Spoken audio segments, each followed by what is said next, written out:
IB Nation, welcome back to another edition of the Irish Breakdown Podcast brought to you by FanDuel. We're sitting here on Tuesday, August 19th, and Notre Dame has named its starting quarterback. And I think it's important to start the show with Trevor saying, like, look, I got this one wrong. I thought that Notre Dame was going to go in a different direction. My intel said that. I got it wrong. I made a prediction. I got it wrong. Notre Dame is going to start CJ Carr as the starting quarterback. We're going to talk about that today. We're going to break down the decision. We're going to talk about what a CJ Carr offense is going to look like. And then part two of the show is going to get into the conversation of what we know and what we don't know about this Notre Dame football team, Trev. And this news that broke as I'm like literally getting into the shower, I get a call from Trevor and he's like, dude, they just announced starting quarterback. So we had to change our show completely around. We're going to obviously break this one down and talk about it. But Notre Dame, Trevor, has named its starting quarterback for, I shouldn't say the 2025 season, I think for the Miami game. They've named their starter for the Miami game, and it is going to be CJ Carr. Despite all the indications that we were getting from sources that it was going to be Kenny Minchey, it sounds like in the end, CJ Carr made that late charge and was able to win the job. It was funny because I texted you, I don't know what, you called me around 11 to game plan for the show today, and we were talking, and I was like, look, man, I feel like every football team in America has named their starting quarterback between Monday and today, and I'm getting ESPN notifications around, who the Browns have named their starter, and Steve Angeli was named the starter at Syracuse. The Colts named their starter, Ohio State's named their starter, and the list goes on. And I was talking to you, and I was like, look, I'm just to the point where I just want Notre Dame to announce somebody. Now, I want to know that Notre Dame has a QB1 heading into game one, opening up the season down in Hard Rock. And so now it's big relief off of the shoulders of, I'm sure, a lot of Notre Dame fans, ourselves included, to know that now it is, for all the concerns that we listed off yesterday, Notre Dame now has their starting quarterback. Either one was going to be inexperienced, so they want to get them as much reps with the first team as possible, because here's some more bright news. Notre Dame is now 12 days away from kicking off their 2025 season. And so now it's all hands on deck. And we talked about this yesterday, Trevor. They needed to come out of the off day with the decision made. And that's what happened. I was talking with Sean Davis earlier today, and he's like, do you think they could maybe go into the weekend? And I was like, man, whoever the starter is, you've got to do it now. They need more than just 5 days of basically preparation on Miami. Notre Dame took yesterday off, or excuse me, they're taking today off, and then tomorrow starts Miami week. And so now you've got your starter. And now both players know their roles going into that game. The starter now gets his reps kind of ramped up, and you now take it over. And now it comes time to say, okay, the battle's over. The focus has been a lot of it being internal, right? I mean, you're talking about CJ Carr basically going out every day and saying, hey, look, I got to do the best that I can to perform in this competition. And what's in front of you is the competition. And then Kenny Minchey has to do the same thing. Look, I've got to go out there and perform to my best in order to win this competition. Well, now that the competition is over for the opener against Miami, now the focus becomes on the starter, who we now know to be CJ Carr, unless somebody on Notre Dame media is just about to get fired, which I don't think is happening. But, it's funny, as soon as that happened, that was my thought. I wonder if this is, somebody made a mistake. And, just the way this whole thing is gone, you're just you're waiting on the best. But now it's okay, you've got Wednesday, you've got Thursday, you've got Friday. I don't know what they're going to do this weekend as far as prep time. They won't take 2 whole days off. But I doubt that they're going to have 2 full practices either. So you have at least something this weekend, whether it's walkthroughs, a practice, whatever the case may be. And then you get out on Monday and you have your game week. And obviously the game doesn't play until Sunday, so it'll be a little bit of a different game week. And then you get into it. So obviously now the battle's over. And, Trev, let's just talk briefly about the battle, and then we'll kind of dive into what a CJ Carr offense is going to look like. And what CJ Carr needs to improve on, from what we've seen and some things we've heard, in order to play to the way that we all think he can play.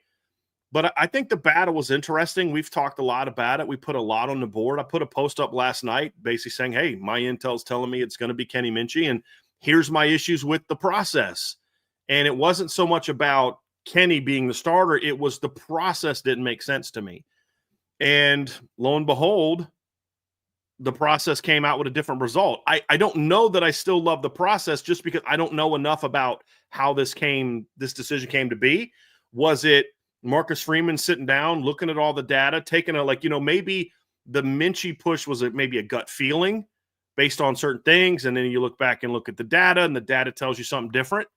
And you say, okay, let's go and make that decision. Is it Marcus Freeman trusting the people that he hired to make a decision that maybe was against what he thought?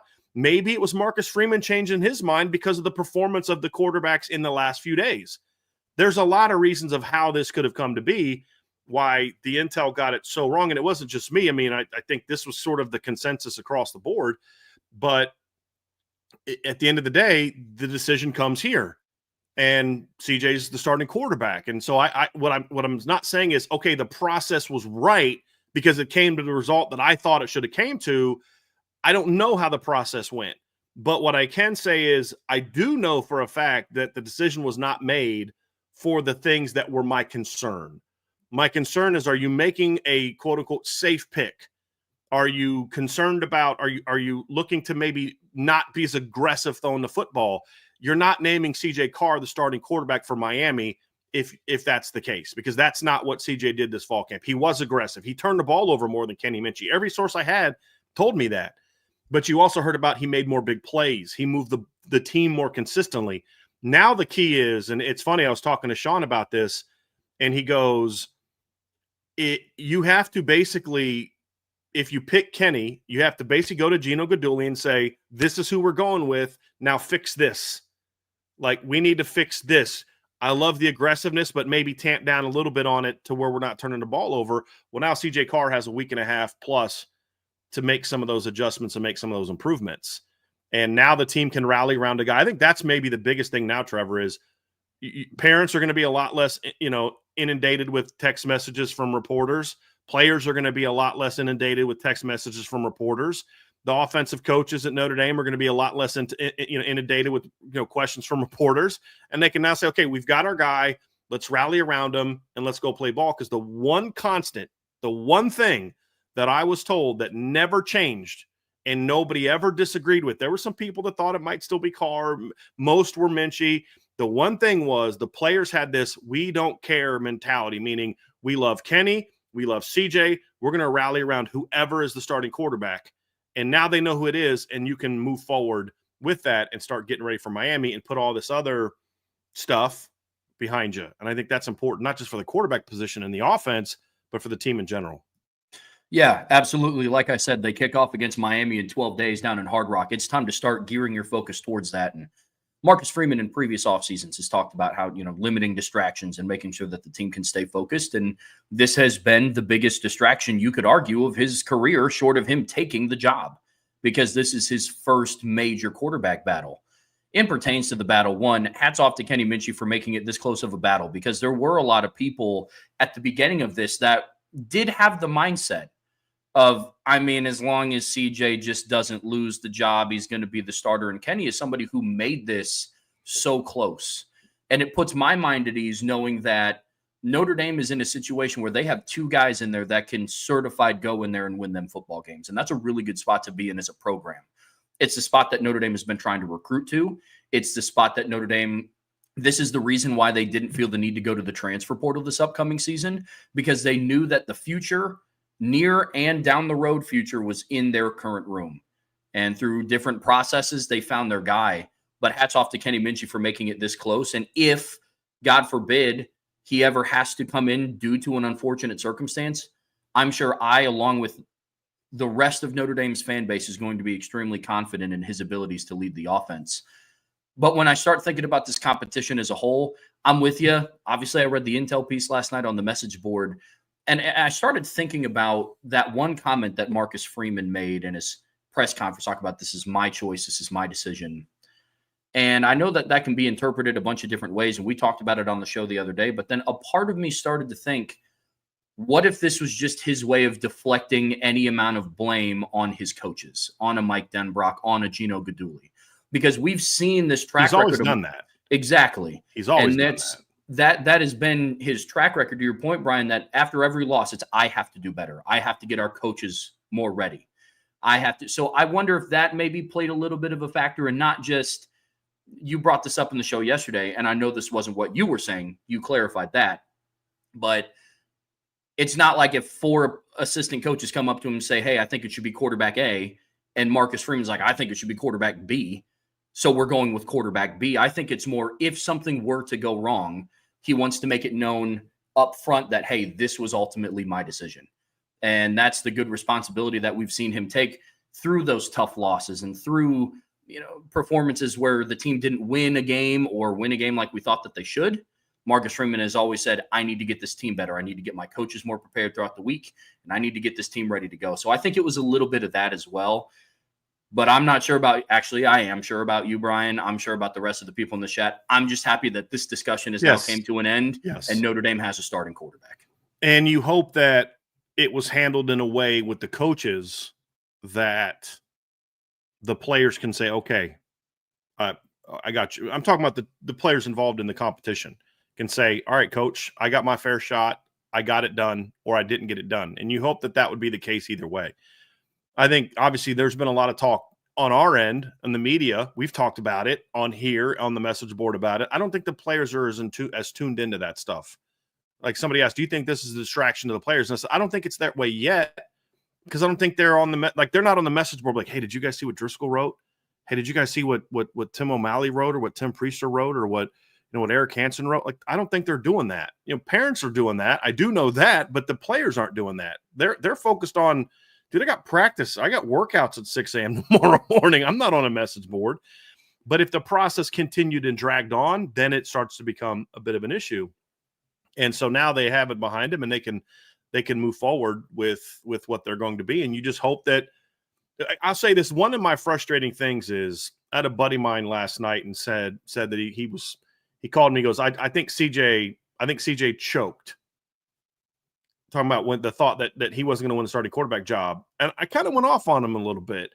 And not because I thought he was insulting CJ Carr. I thought he was insulting Kenny Minchey. I said, you're telling me the only way that Kenny Minchey is going to start at Notre Dame is if CJ Carr chokes. It couldn't be that Kenny outplayed CJ, or Kenny gives them the best chance to win because of whatever reasons. And that's just where this competition has gone. It's not entirely unexpected. You always hope that it's not going to go that way, but it's not entirely unexpected. I said it all summer. I thought CJ Carr was going to win the starting quarterback job. So who I thought was going to win it, won it. But if Kenny won the job, then let's roll, as long as the process was correct. At the end of the day, you have 2 very talented quarterbacks that can win you a lot of football games. My argument was that CJ Carr was the guy that had the highest ceiling.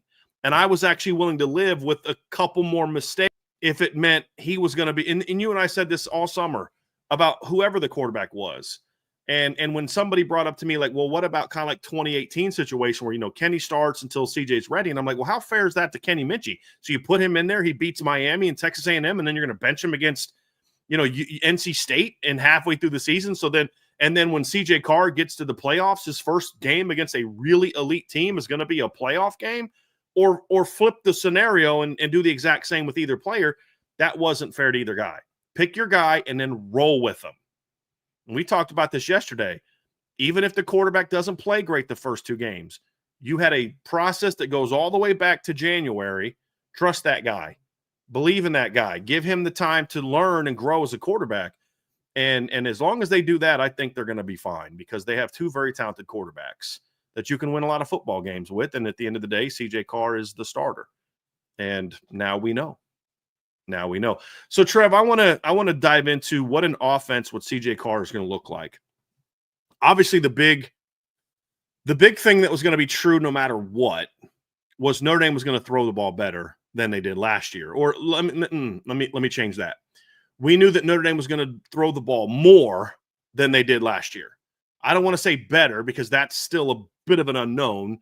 But the one thing that we do know is the reason that you went with these 2 players is because they both can throw the football. There's this notion that grew around Kenny Minchey.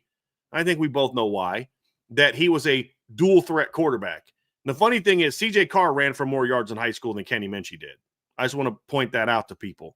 Kenny is an athletic player who can run, but Kenny's best traits are still dropping back and throwing the football. CJ Carr's best traits are dropping back and throwing the football. And so these 2 players, whoever started throwing the ball, was going to be more a part of the offense than it was last season. And it needed to be. And we've talked about that. So with CJ as a starter, I think Marcus Freeman and Mike Denbrock both talked about this. They both mentioned, like, look, there's differences between these two players, but they're not significant. It's not necessarily like a Kenny Minchie playbook that has all these different plays and the CJ Carr playbook that has all these different plays. We broke it down yesterday. We need to rehash that too much. But now you're going to tailor it more to what Kenny or what CJ does than before, where you were just kind of doing your stuff and seeing who did what best. Now's the time where Mike Denbrock's going to sit down with Gino Guidugli and the staff and say, okay, this is our starter. Let's look at the data from camp. Let's look at the data from the spring. These are his 6 or 7 throws that he just nails. He reads it well. He throws it well. And when I say throws, I don't mean like a slot fade. I mean your slot fade concept or the corner route of smash. I mean smash, because you may throw a corner route great, but if you don't read smash well, then when you read it correctly, it looks beautiful. When you don't, the corner's undercutting you and picking it off 4 times.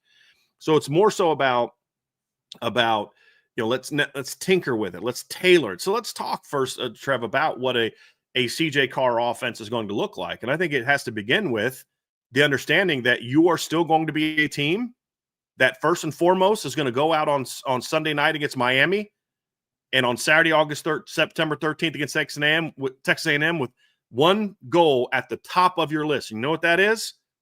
Run the football effectively. Establish the running game. That's the first thing they're going to have to do. Now let's talk specifically about the pass game, Trev. I think with CJ Carr as your starter, you're not going to have as much of the QB runs to protect the run game. I think the first thing that I want to see is what the RPO game is going to look like with CJ Carr as a starting quarterback. We've seen a little taste of that in fall camp and in the spring. I think that's going to be the first part of it, is you're going to see more usage of the RPO part protecting the run game as opposed to Riley. I shouldn't even say run game, protecting the running back runs, where last year it was Riley Leonard protecting the running back runs with his ability to run. That dynamic is going to be a lot different this season. Yeah, absolutely. And to build off of what you said surrounding RPO specifically, I'm going to be very curious to what this is going to start to look like down and distance scenarios. We kind of assumed last year that once you get inside of, 3rd and 3, 4th and 2, 3rd and goal from the 2. I mean, honestly, anytime that you're inside of the 5, most likely number 13 last year was running some sort of QB counter, QB power, some sort of read option. This year, I wonder how much more the passing game is going to be involved in those short down and distance scenarios, specifically around the RPO game. That is going to be something that's very intriguing. How are you going to be able to leverage the downfield passing attack to help cushion your run game? So it may not be as obvious. So the tendencies aren't as obvious. Now, the bright spot about last year is I don't think it was a mystery to anybody in the stadium or any of the millions of people watching at home who the ball was going to on 1st and goal from the 2-yard line. I don't really think it was a mystery. You had 2 options. One of them was 13, and one of them was wearing jersey number 4. But now it's to the point where exactly, and that's what made them so dominant last year. Is you knew it was coming and you can't stop it. And 4 was going to be a part of it either way. He was either going to carry the ball or block you. That was basically, you know what I mean? He was going to block beforehand. Yes. But now it's to the point where the passing game can now be used as a viable option in the offense, not as a resort. And that was going to be true regardless of who was going to be the starting quarterback. I just think it's going to look a little bit different with CJ Carr. To your point, I do think the RPO game takes a step up because that was one of the things that Riley didn't read too well last year. There were moments where he did struggle in the RPO game. On the moment, and in some of the games where it was clicking, like against Stanford, it was clicking. I think he had a touchdown pass to Chris Mitchell on one, and he also had a touchdown pass, I think, to Jaden Thomas on an RPO play, both in the red zone. That is something that we might potentially see a little bit more of this upcoming year. He had one against Stanford to Chris Mitchell, Stanford against to Jaden Thomas, and also the touchdown throw to Bo Collins against Georgia was also an RPO throw. Yep. It could have been just play action. I think it was RPO based on the way the line blocked, but Agreed. That's another example. Yeah. Agreed. And can you also clarify real quick, Trev, and explain just real quick what RPO means? Because I think when a lot of people hear RPO, they think quarterback run. Just real quick. I'm seeing in the chat, just real quick, just explain the distinction. Like, we're not talking read zone, we're talking RPOs. Yeah. RPO, it's a little bit different. You have your receivers running some sort of, most likely a short route concept, maybe like a slant with a slide route underneath, or maybe some sort of hitch. But the offensive line up front is blocking a specific run play. And so it's up to the quarterback to then read the defense based on, how many people are in the box, how many people are out of the box. I don't want to make it sound as like more simple than what it is, but it is, you have the option to run or pass. Run being hand off the ball, and pass, either get it out quick, or if the read's not there, you just hand the ball off to whatever running back you're there can be a quarterback running element to it. But so when you see Notre Dame, like there's a second level read, sometimes it's a safety, a linebacker overhang. There is a play that Notre Dame runs that also is an RPO where they go in motion, or they'll like tight end will go in motion. They'll run the ball, he'll pull it, and then get outside, and the tight end will run like a little underscreen. That's a triple option version of it where the quarterback can run it, throw it to the tight end, or hand it off, obviously, at the beginning. So RPO a little bit different than read zone, and RPO does not need to be something you have Mac Jones ran a bunch of RPOs with Steve Sarkisian in 2020. Mac Jones was not running the ball. Just want to make sure we're clear on that. But anyway, let's continue, Trev. So obviously that's something you can do. So if teams are loading their box, bringing safeties down, they want to rob that guy down, you're pulling, hitting the glance route behind it. If they're going to leave easy access windows to the boundary because they're trying to bring crash guys off the backside edge, you pull it, throw that little hitch outside, or the little slant outside, or you throw a bubble screen. There's different things you can do, but it's meant to protect the run game. That's what I believe an RPO is. It's meant to put defense in binds where you just can't bring resources down to the box whenever you see this action. Do that, and I think that you always have options where you're not just stuck to, well, we're going to run the ball, they're bringing 9 down, so better luck next time.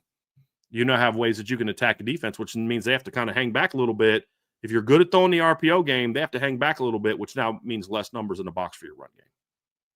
Yep, absolutely. I think another difference that we're going to see, in the offense this upcoming season is more of a willingness to push the ball down the field. And I know we have yet to see either of these quarterbacks take snaps in games, but what we saw from both in camp, especially CJ Carr, is the willingness to push the ball down the field. I don't really think that we would go and see that in a fall camp practice, and we see it in multiple videos that the Fighting Irish media puts out on their main Twitter page. If they're not going to then do that in games, I'd be pretty shocked if that were to happen. So I think that's another aspect of that looking different. Now, we saw it at times last year, but the key word there is at times. Keywords there are at times. And it wasn't a viable option. It was more of a resort. We saw it against Penn State. We saw it against Ohio State that, okay, when they get down into a situation where now they have to throw, that's when Riley would start pushing it down the field. Or consistent with what we saw in 23, when they played just a significantly inferior opponent, guys that weren't physically able to cover a Bo Collins or physically able to cover a Jaden Greathouse, we would see them take shots downfield.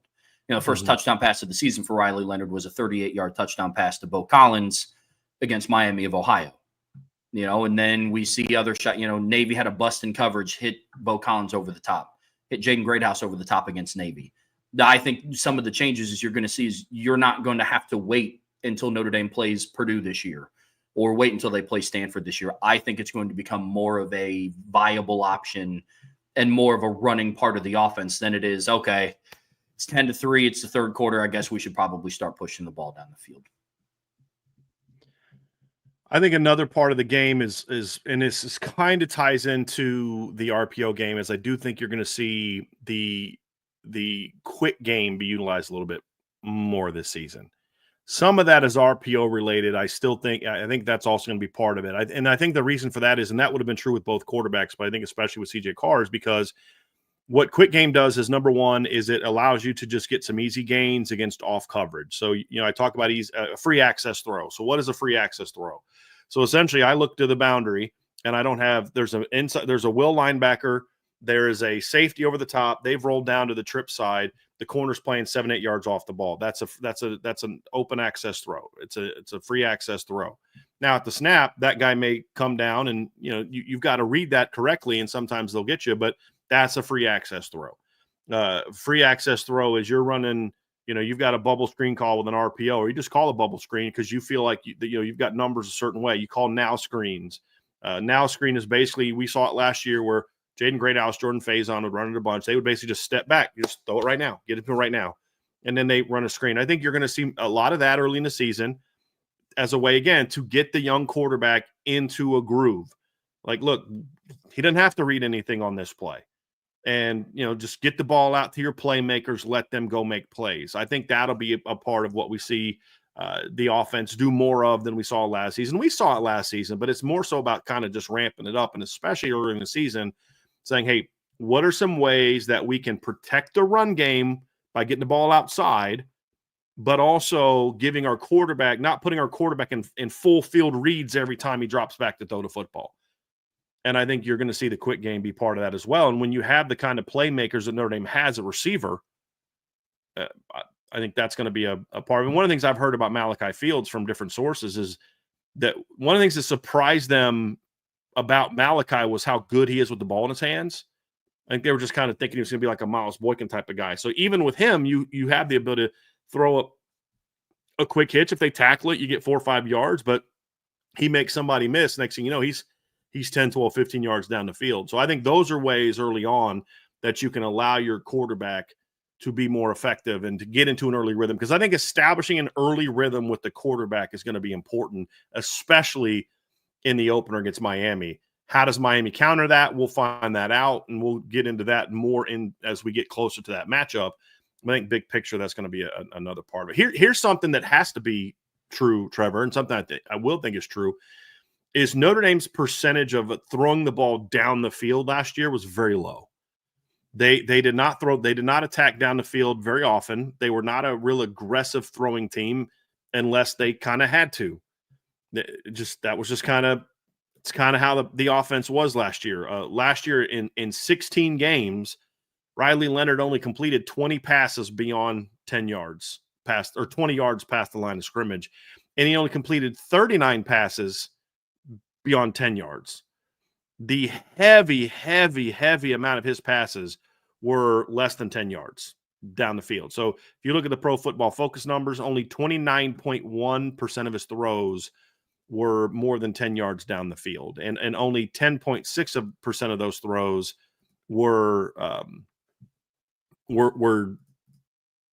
20 yards past the line of scrimmage. So if you just look at past seasons, that's a significantly lower number. Just look at 2023 with Sam Hartman at quarterback for Notre Dame. That season, Notre Dame's 41% of their throws were 10 yards or further past the line of scrimmage. 41% with Sam Hartman, only 29.1% with Riley Leonard. It just was. It's not one guy's better one. It's very different. It's a very different emphasis. Even in 2022 with Drew Pine, a quarterback, 31.9% of their passes were 20 yards or more down, or 10 or more yards down the field.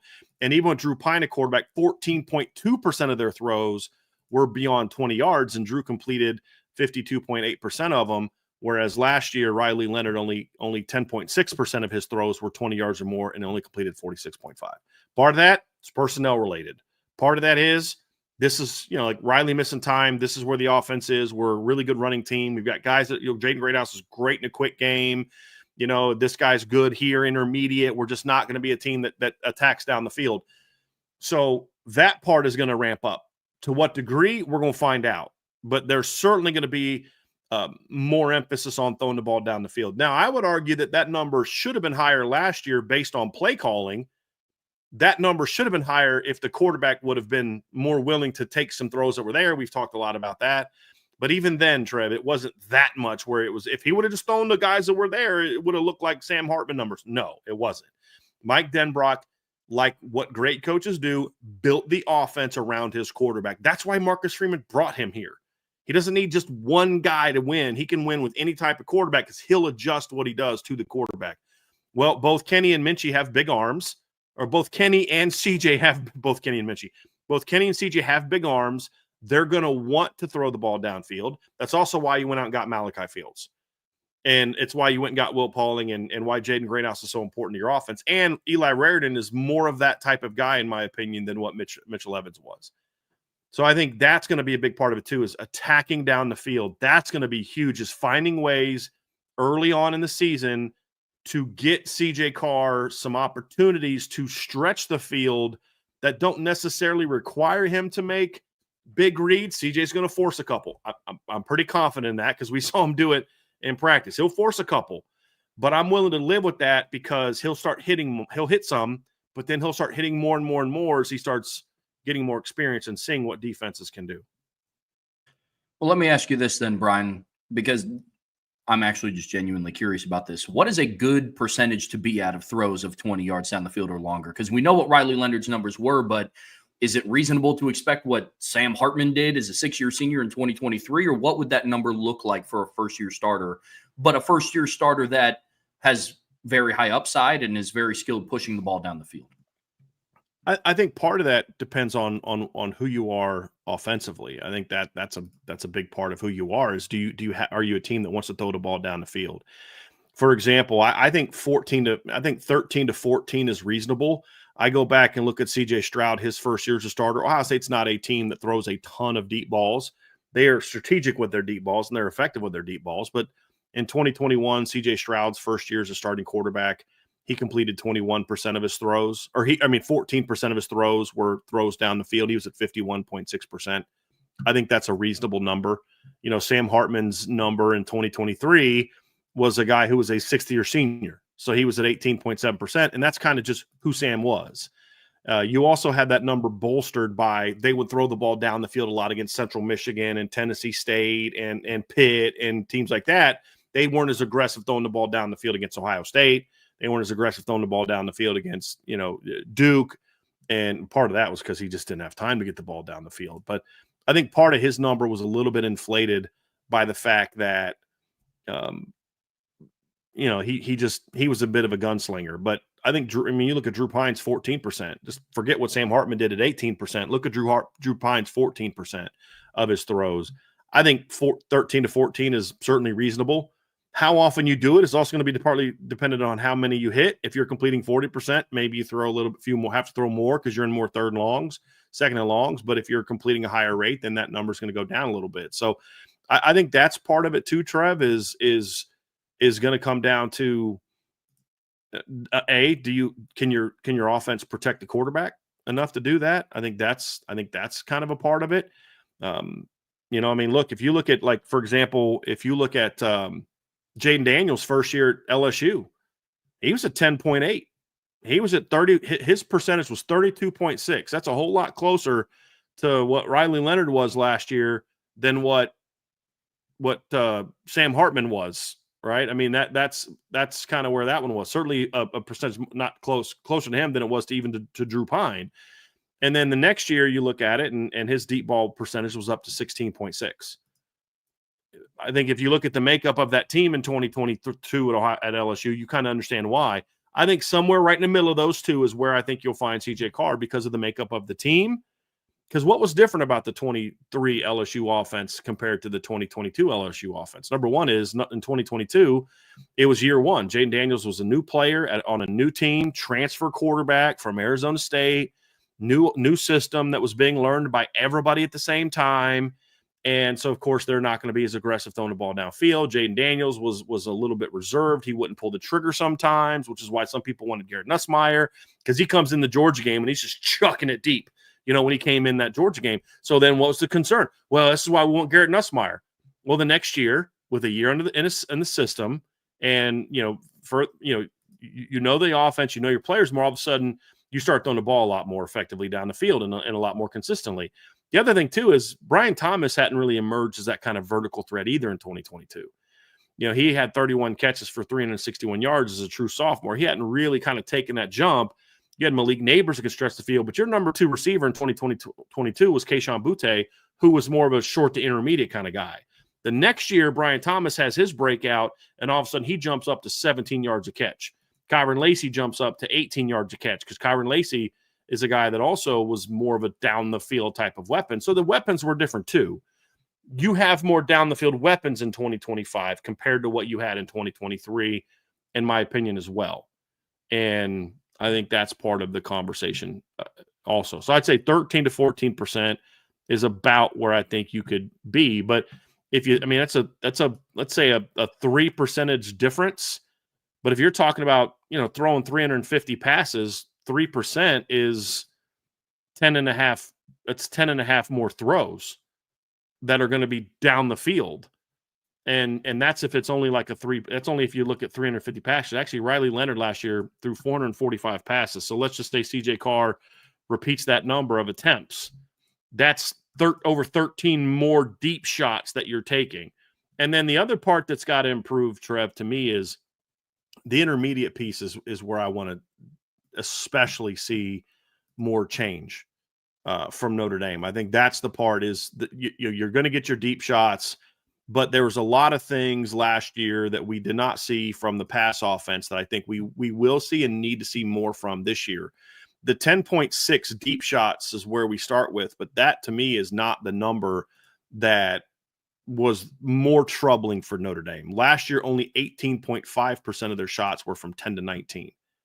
I pointed out CJ Stroud, his first year as a starter, he was at 27.3.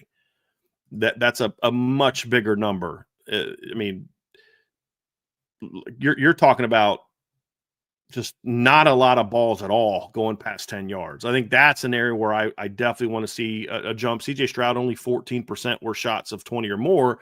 That's where Drew Pine was. Here's the difference. Drew Pine in 2022, only 17.7% of his shots were from 10 to 19. That's a low number that's comparable to Riley Leonard, where CJ Stroud was 27.3 that year. So I think those are areas where it's not just the deep shots, but it's making sure that you're not deep or short. But you also have to attack that middle of the field. And if you look at a lot of Mike Denbrock's concepts, things he likes to do are within that 10 to 19 zone that we didn't see as much last year. Seam routes, a lot of times will get caught, especially if they're hit quick against cover 3, will get caught right before 20 yards. They ran a lot. They hit a lot of backside digs at LSU in 2023, where you read play side. In order to take that away, you got to come to that backside dig.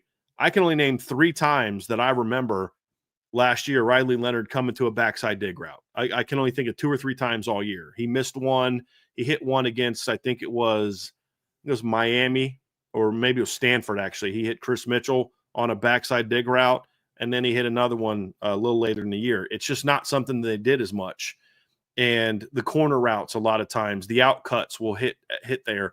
I think that's an area where you need to start finding a sweet spot, and that's the area where I think that we'll see more of, but that's also a danger area with your pass offense, because that's where maybe a quarterback doesn't see a guy coming over, a linebacker dropping, a safety coming down. So that's an area where I think early on, I think we'll see some more of the turnovers is in that zone as the quarterback gets more comfortable. But you've got to be able to probe and attack that 10 to 19 zone more, along with being able to throw the deep shots a little bit more effectively. So overall, if you have about let's say Riley, what did I say? He was at 31. What I have that number at, Trev? 31.1. Was it 30.1 for Riley last year? So it was 29.1 is what the number was. I want to see that jump up to 35 to 37 at least overall. Like I'd like to get closer to that 40 number, to me, 35 to 40 number for me, especially if you're running the ball effectively. Because what you can do then is you can take more play action shots where you've got quarterbacks, both Kenny and CJ have the kind of big arm to get the ball down the field. You can do more play action stuff where you can take some one-on-one shots to a Malachi Fields. And the thing that we heard, I mean, this isn't just theory. One of the intel pieces I got that we talked about yesterday was, I mean, Kenny hit a bomb for a touchdown to KK Smith on a busted play. We saw that on the highlight video. You saw CJ hit Malachi Fields with a downfield throw against Dallas Golden, but I was also told that he had a 40-yard bomb where Malachi Fields beat Leonard Moore. I was told that by 3 different sources. So, like, we saw it just in the scrimmage on Sunday, the more of a willingness to throw the ball down the field, but it can't just be bombs and quit game. Bombs and quit game. You've got to be able to attack that middle of the field piece, and that's where Malachi Fields comes into play. That's where Jaden Greathouse is going to come into play. That's where Eli Rarian is going to come into play.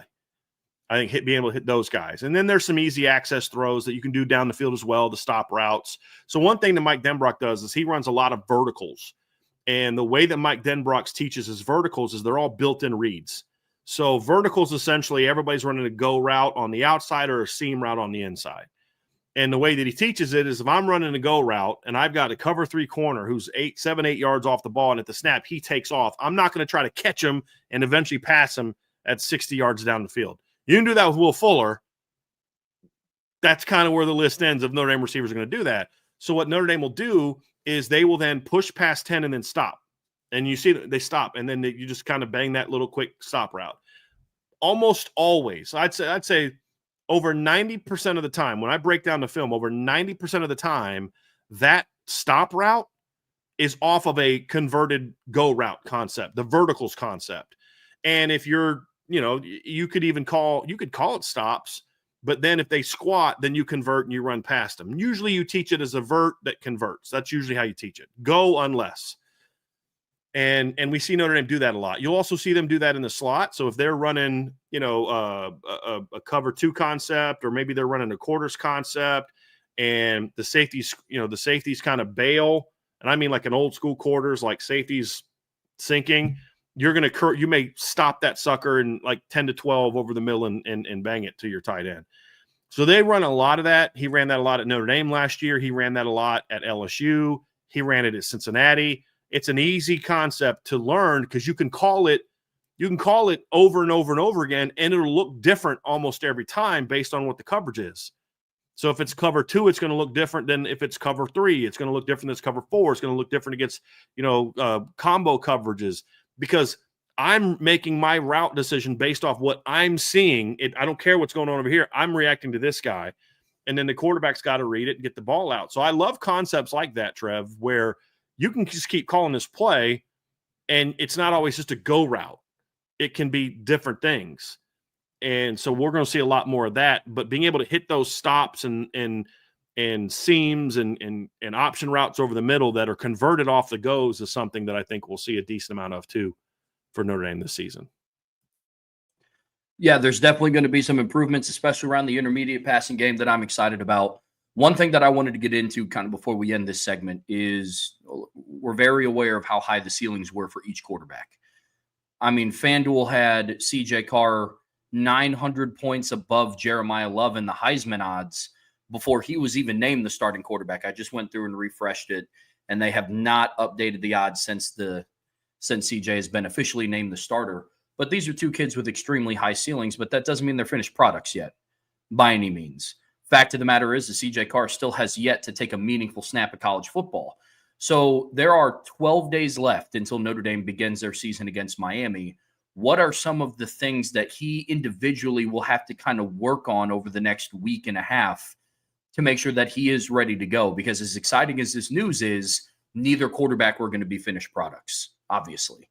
So what are some of those things for you, Bryan? For CJ, it's going to come down to learning the balance between being aggressive and forcing a ball. Like a lot of people say, well, is one of the concerns with being aggressive meaning you throw reckless throws? And I'm like, those are 2 different things. Aggressive doesn't equal reckless.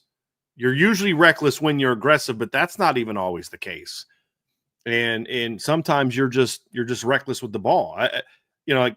I've seen quarterbacks I'm running a hitch to the field, and I see the corner at the snap is 7 yards off the ball and tilted inside. That tells me he's probably bailing. So I just catch and I throw the hitch. He doesn't ever bail at the snap. He squats on it. He drives in the ball. He picks it off. That's a reckless throw. It wasn't aggressive. It was a reckless throw. A reckless throw means you're not reading it. You're just forcing it. Being aggressive doesn't mean that. Aggressive means, okay, you want an example of an aggressive throw? Riley Leonard's second touchdown pass to Jaden Greathausen against Ohio State. That was an aggressive throw because it was tight coverage, but it was one guy, put that ball out there and let him go get a chance to make a play. An aggressive throw is Riley Leonard's back shoulder to Malachi Fields, to Bo Collins against Texas A&M. He wasn't technically open. It was, dude, throw it up and give him a chance to go make a play. That's an aggressive throw. We didn't see enough of that from Riley Leonard last year. That's different than, okay, I'm running a post route and the corner's trailing. This safety is over top here. This safety is over top there because it's cover 2, but I'm going to force that post route in there. That's not aggressive. That's dumb. You don't throw that route against cover 2. You know what I mean? Like, it was a reckless throw because you didn't read it out. I can live with interceptions that come from being aggressive.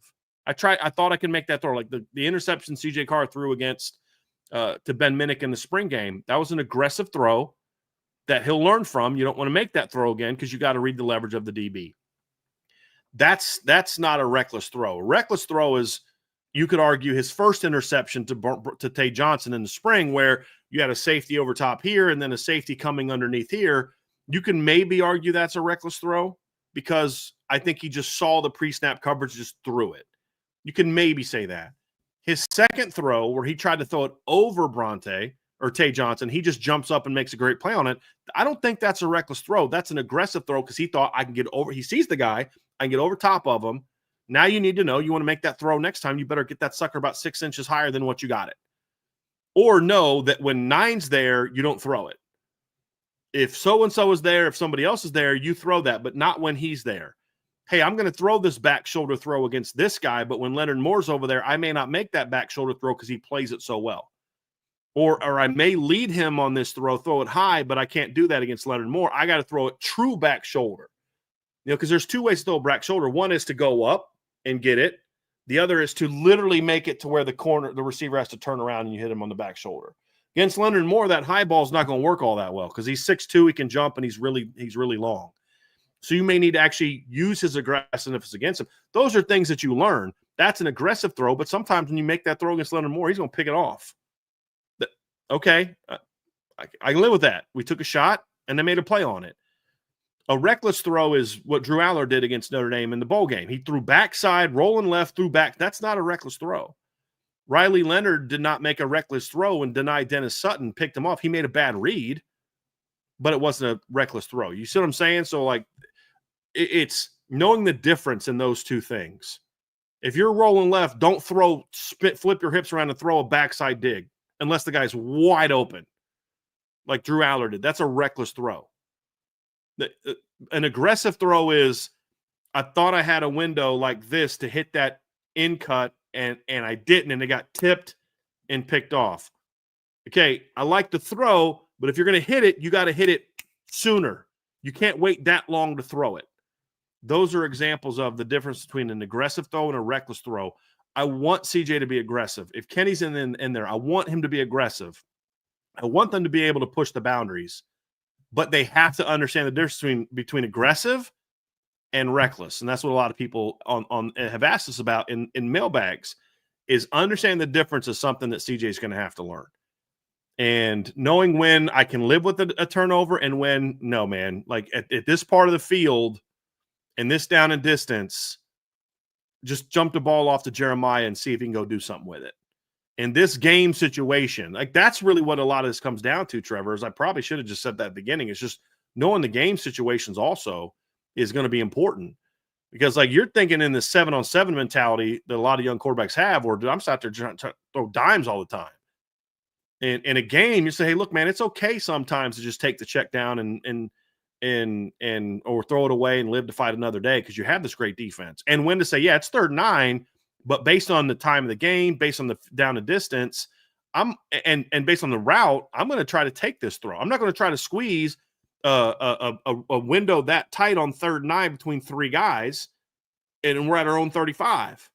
That's not the kind of throw you want. But on 3rd and 5 at our own 35, 3rd and 9 at our own 35, I may take this deep shot to Malachi, because I think he's going to get one-on-one, and, that guy makes a great play on it or picks it off. I can live with that. There's just understanding what you can and can't live with as a coach within a system that's going to be more aggressive throwing the football down the field.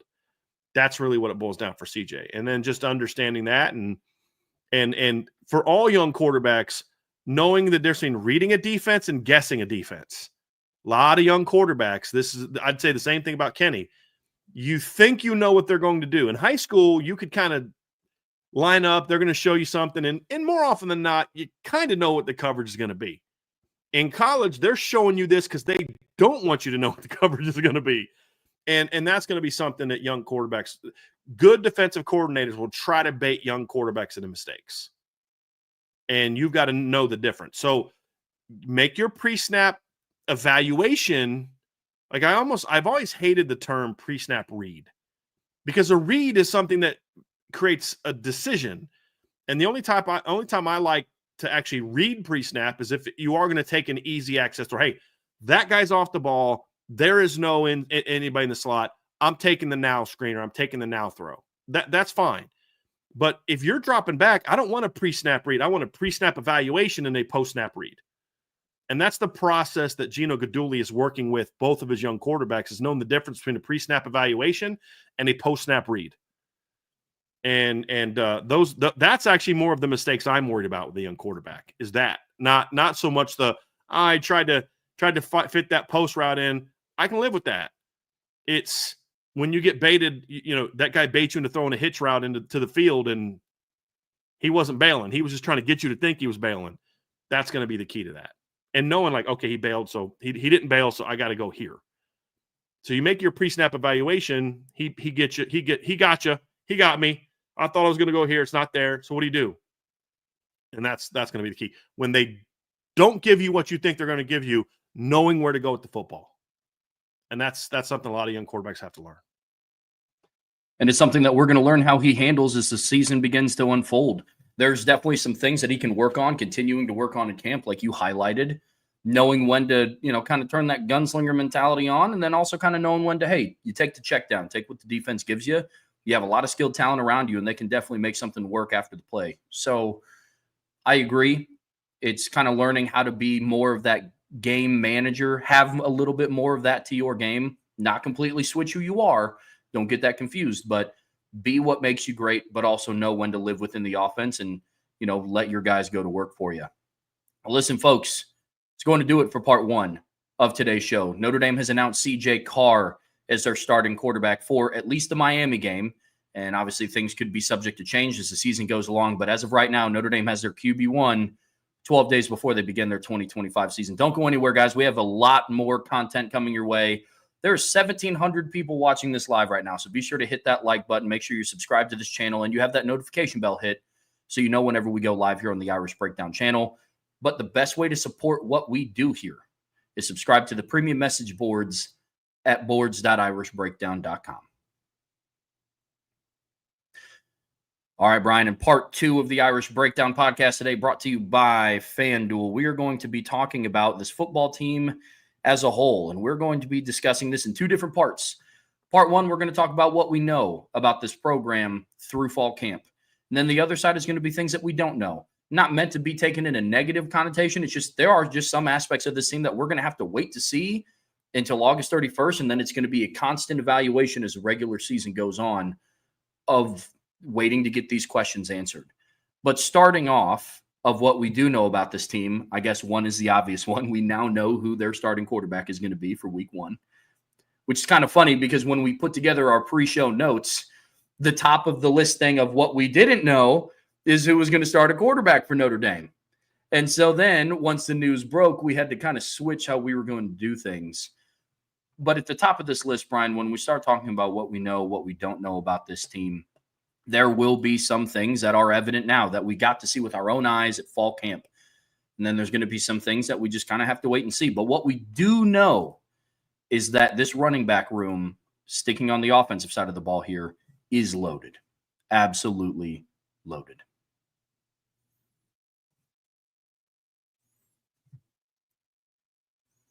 Trevor, I think if this reality is accepted by the quarterback, now that we have a starter, I think it's going to make his job a lot easier. And here's what I mean by that. The danger when you're in a quarterback battle like this is both Kenny and CJ are going out there thinking, I've got to do this to win the starting quarterback job. Well, now you've won that. Now it's okay. Now I've got to lead the offense up and down the field. And knowing that, hey, I got this great running back room behind me, we're going to lean on them. My job is to do this, this, this, and this. I don't have to put the team on my shoulders the way that I did in high school. You don't. And understanding that this running back room is as good as we think it is, even with the loss of Kedron Young, who I thought was going to have a really important role in this team. They're like, all right, next man up, Jabron Payne, who had a touchdown run in the Jersey scrimmage, which you guys saw in the highlight. Nolan James Jr., next man up. Aeneas Williams is injured. Okay, next man up. Like, you're loaded. I mean, heck, I was in the last open. No, it's the second to last. Maybe it's the last open practice we saw. That Jake Defelsky playing running back, a walk-on. And he made a cut on an outside zone. I'm like, good Lord. Like, that's your walk-on running back making that cut? this is a great room, running game and pass game wise. So get out of the I've got to win a quarterback battle mindset and get into I've got to run not manage the offense, run the offense. Meaning when I've got to make those plays, I got to make those plays. But you don't need to force stuff because you got number 4 behind you, and you got number 24 behind you. You've got number 3 behind you. You've got number 22 behind you. You've got number 23 behind you. You don't have to do it all by yourself. In fact, you're not even the best player on our team right now. You're not even the second best player on our team right now. Your job is to get the ball to those guys. And it starts with the running backs because, as you said, Trev, what we know about this team, they are loaded at running back, and that's a great place to start. Oh, it sure is. I mean, look, man, you could argue there's 135 teams in the FBS that wishes they had the depth and the talent at running back that Notre Dame does. I'm willing to put their running back room up against anybody in the country, and I know that you are as well. But having a first-year starter at quarterback, it's got to put your mind at ease a little bit, knowing that that's your backfield, that's your safety net. Whether you're CJ Carr or if Kenny Minshew won the battle today, look, man, you're going to be handing off to what I believe to be the best running back room in the country. And in the starting lineup, you're going to be lining up alongside the best running back in college football this year. One of the best overall players in college football this year. And that's a good place to be. I don't know if you did, Brian. I didn't learn anything new about the running back room this fall camp. It just confirmed a lot of the things that we talked about. They're deep, I almost they're athletic. didn't even watch the top 2 guys. Like I paid no other than like, okay, he's healthy today.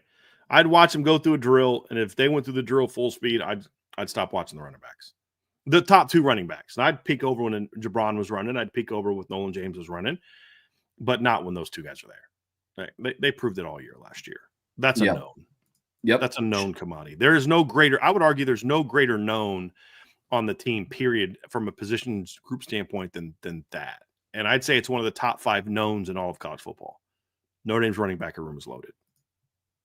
The only thing that I did learn about the Notre Dame running back room was how nice Nolan James is. I know that he was a guy that you were very high on early, and I know you were super high on his film. I want to point this out, Trev, because I started the show with something I got wrong. Okay, can we go to something I got right? I told y'all Nolan James was a dude, so I don't get it all. I get some stuff right too every now and then. I'm kidding, but yes, I've gotten a lot of text messages from people who've been to practice that have said, "Hey, man, this number 23 can play." Yeah, he was somebody that when I saw him in person, and I was impressed by his film.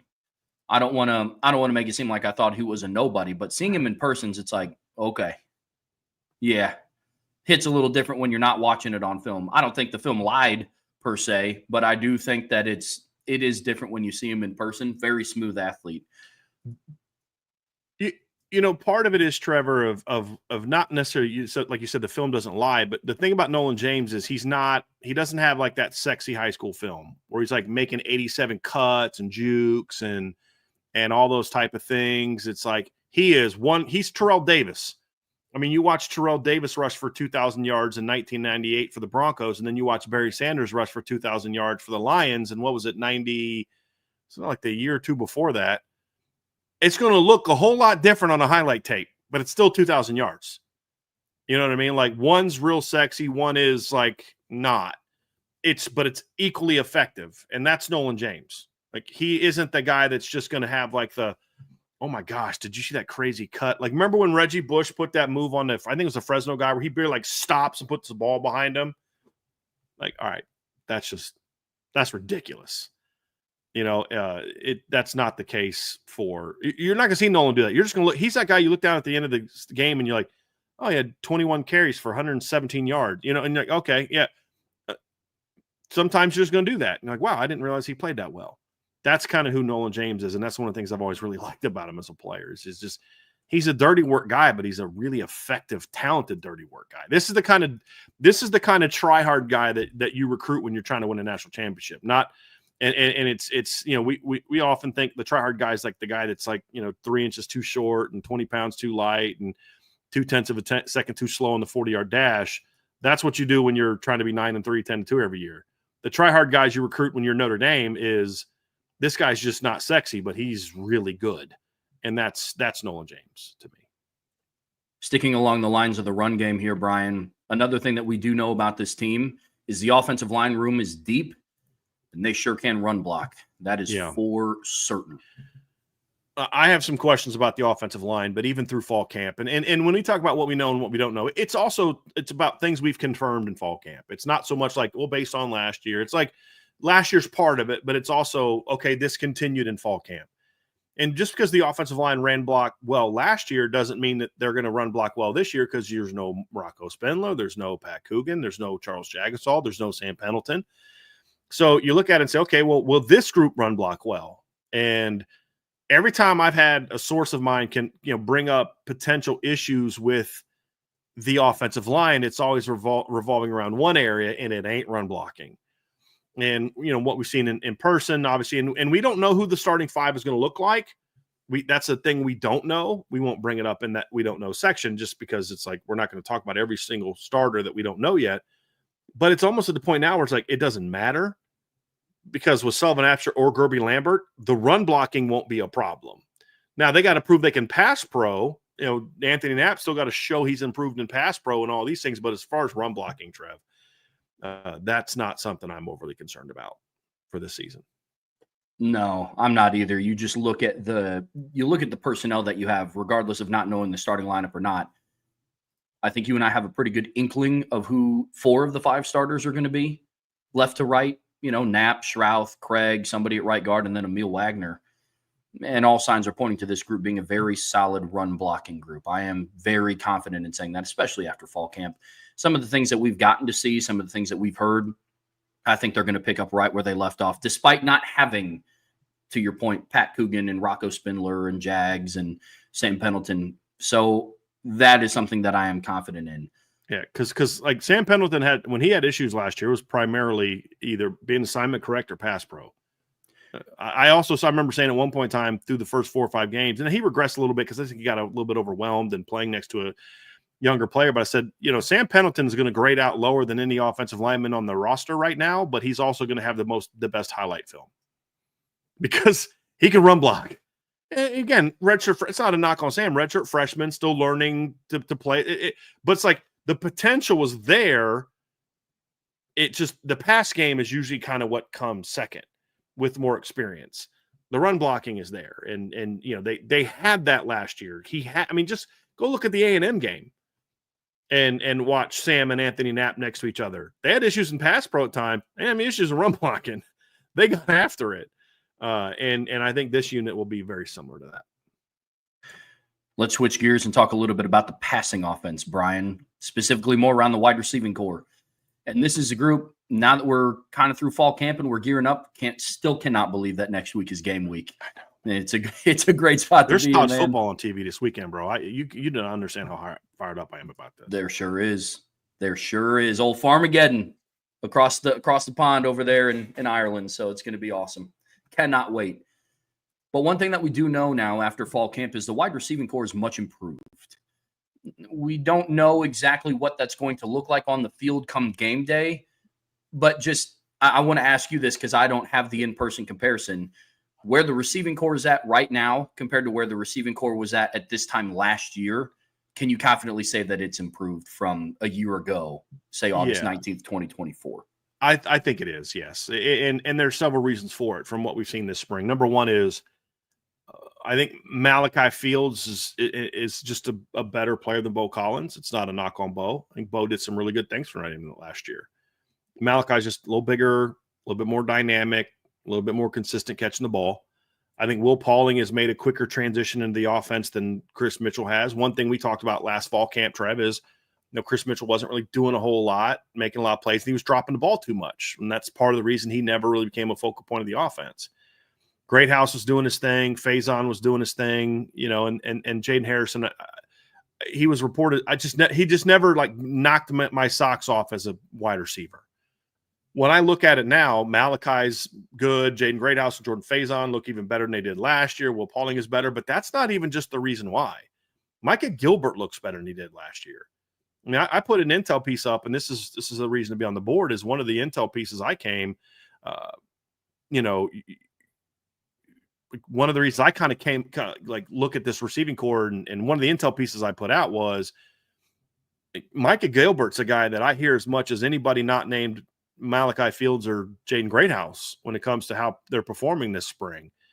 And there was a clip that somebody put out maybe a week or two ago, Notre Dame put out, that somebody put on Facebook, but it was a Notre Dame thing where he was beating Leonard Moore on a deep ball. And so it's him. It's Logan Saldate's having a good fall camp. KK Smith is having a really good fall camp. Elijah Burris is having a good fall camp at times. Cam Williams is not making the jump. But part of the reason Cam's not making the jump is because other guys are performing so well. Scrap Richardson had a really good fall camp.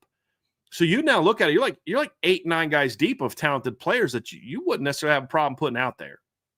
And I think that's where I look at it and say I'm comfortable saying it's improved. How much improved? That's my question. Like you said at the beginning, much improved. It can be. That's the part I still need to see. But what I am confident in today is that it's improved. And the other thing, from what I've been told from some sources, we didn't see this as much. This is more of what I'm being told from sources. They won more contested throws in fall camp than they did the last couple of years, which is part of the equation for me. And they're being tested. I mean, we saw it in the early one-on-one period. Like, they were getting some wins against guys. I mean, Jerome Bettis was getting wins. Elijah Burris was getting wins. Malachi was getting wins. Greathouse was getting wins against a really good secondary. So that's part of it too. And this is no disrespect to Miami or Texas A&M or USC or NC State or anybody else, but they're not going to face a better secondary this season than what they're going up against each day in practice. Different stakes, different pressure, but as far as God-given talent, they're just not. Well, let's talk a little bit of defense then, Brian. Let's talk about some of the things that we do know about this team on the defensive side. And the first thing that was very apparent to me the first time I got to see them up close and in person down on the practice fields in fall camp, this is a very deep and a very, very athletic unit. Very deep and very athletic, no doubt about it. You look across the board, and I think it was me and Vince down through, and just wave after wave of long, athletic, twitchy guy after twitchy guy going through sled drills and going through one-on-ones and going on stunt drills. Very evident. You look across the field at where the linebackers are. You know, they're flowing from sideline to sideline. They're moving extremely well. And it's not just the top 4. Yes, Drake and Kingston and Jalen Sneed and Jaden Osbury look fantastic.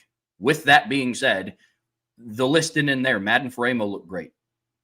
Bodie Cahoon and Teddy Rizak and all those guys look good, flowing from side to side. And then again, you look across the field to where the secondary is practicing, and then you see 6'5" Jadon Blair and 6'4" Luke Talich and 6'2" to 6'3" Tay Johnson and 6'1" Jalen Stroman, and Don Schuler's doing his thing. And then you look at the cornerback room, the same thing could be said for them. Brian, this is a very deep and athletic group. We talked about this yesterday, Trevor, and it's true today as well, obviously,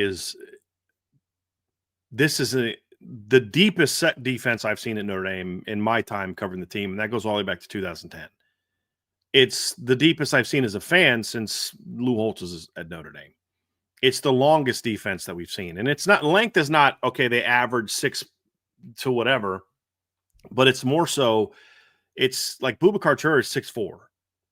That's normal for a defensive end, but he's got almost 36-inch arms. That's length. Josh Burnham's 6'3.5", but he's got, I believe, I've been told 34+ inch arms. That's really good length. You could be 6'3" and have 31-inch arms, and you don't have the same length as a guy who's 6'1" with 36-inch arms. You know what I mean? Like, it's not the same type of thing. It's the length is what we're talking about here. This is a very long. I mean, Mark Zachary's a perfect example. Mark Zachary's 6 feet tall. That's it. 6 feet tall. That's a solid height for a corner. It's not special, but you look at him stand there, and if he goes like this, you're like, that's freaking not your typical 6-foot athlete. He's got really long arms and really fast hands, which allows him to be so impactful. So that's kind of where I'm coming from. Is like, it's an incredibly long group. It's a very athletic group, but it's also depth of athleticism. I mean, you take Jadon Blair off the field and at 6'5", and you've got 6'2.5", 6'3" Bronte Johnson. You've got 6'4" Luke Tallich. You got 6'2", almost 6'3" Ethan Long. Like, not that I think Ethan's going to be in the rotation, but just looking at the roster overall, it's very long, very tall, very athletic, and they just throw waves at you, just waves at you.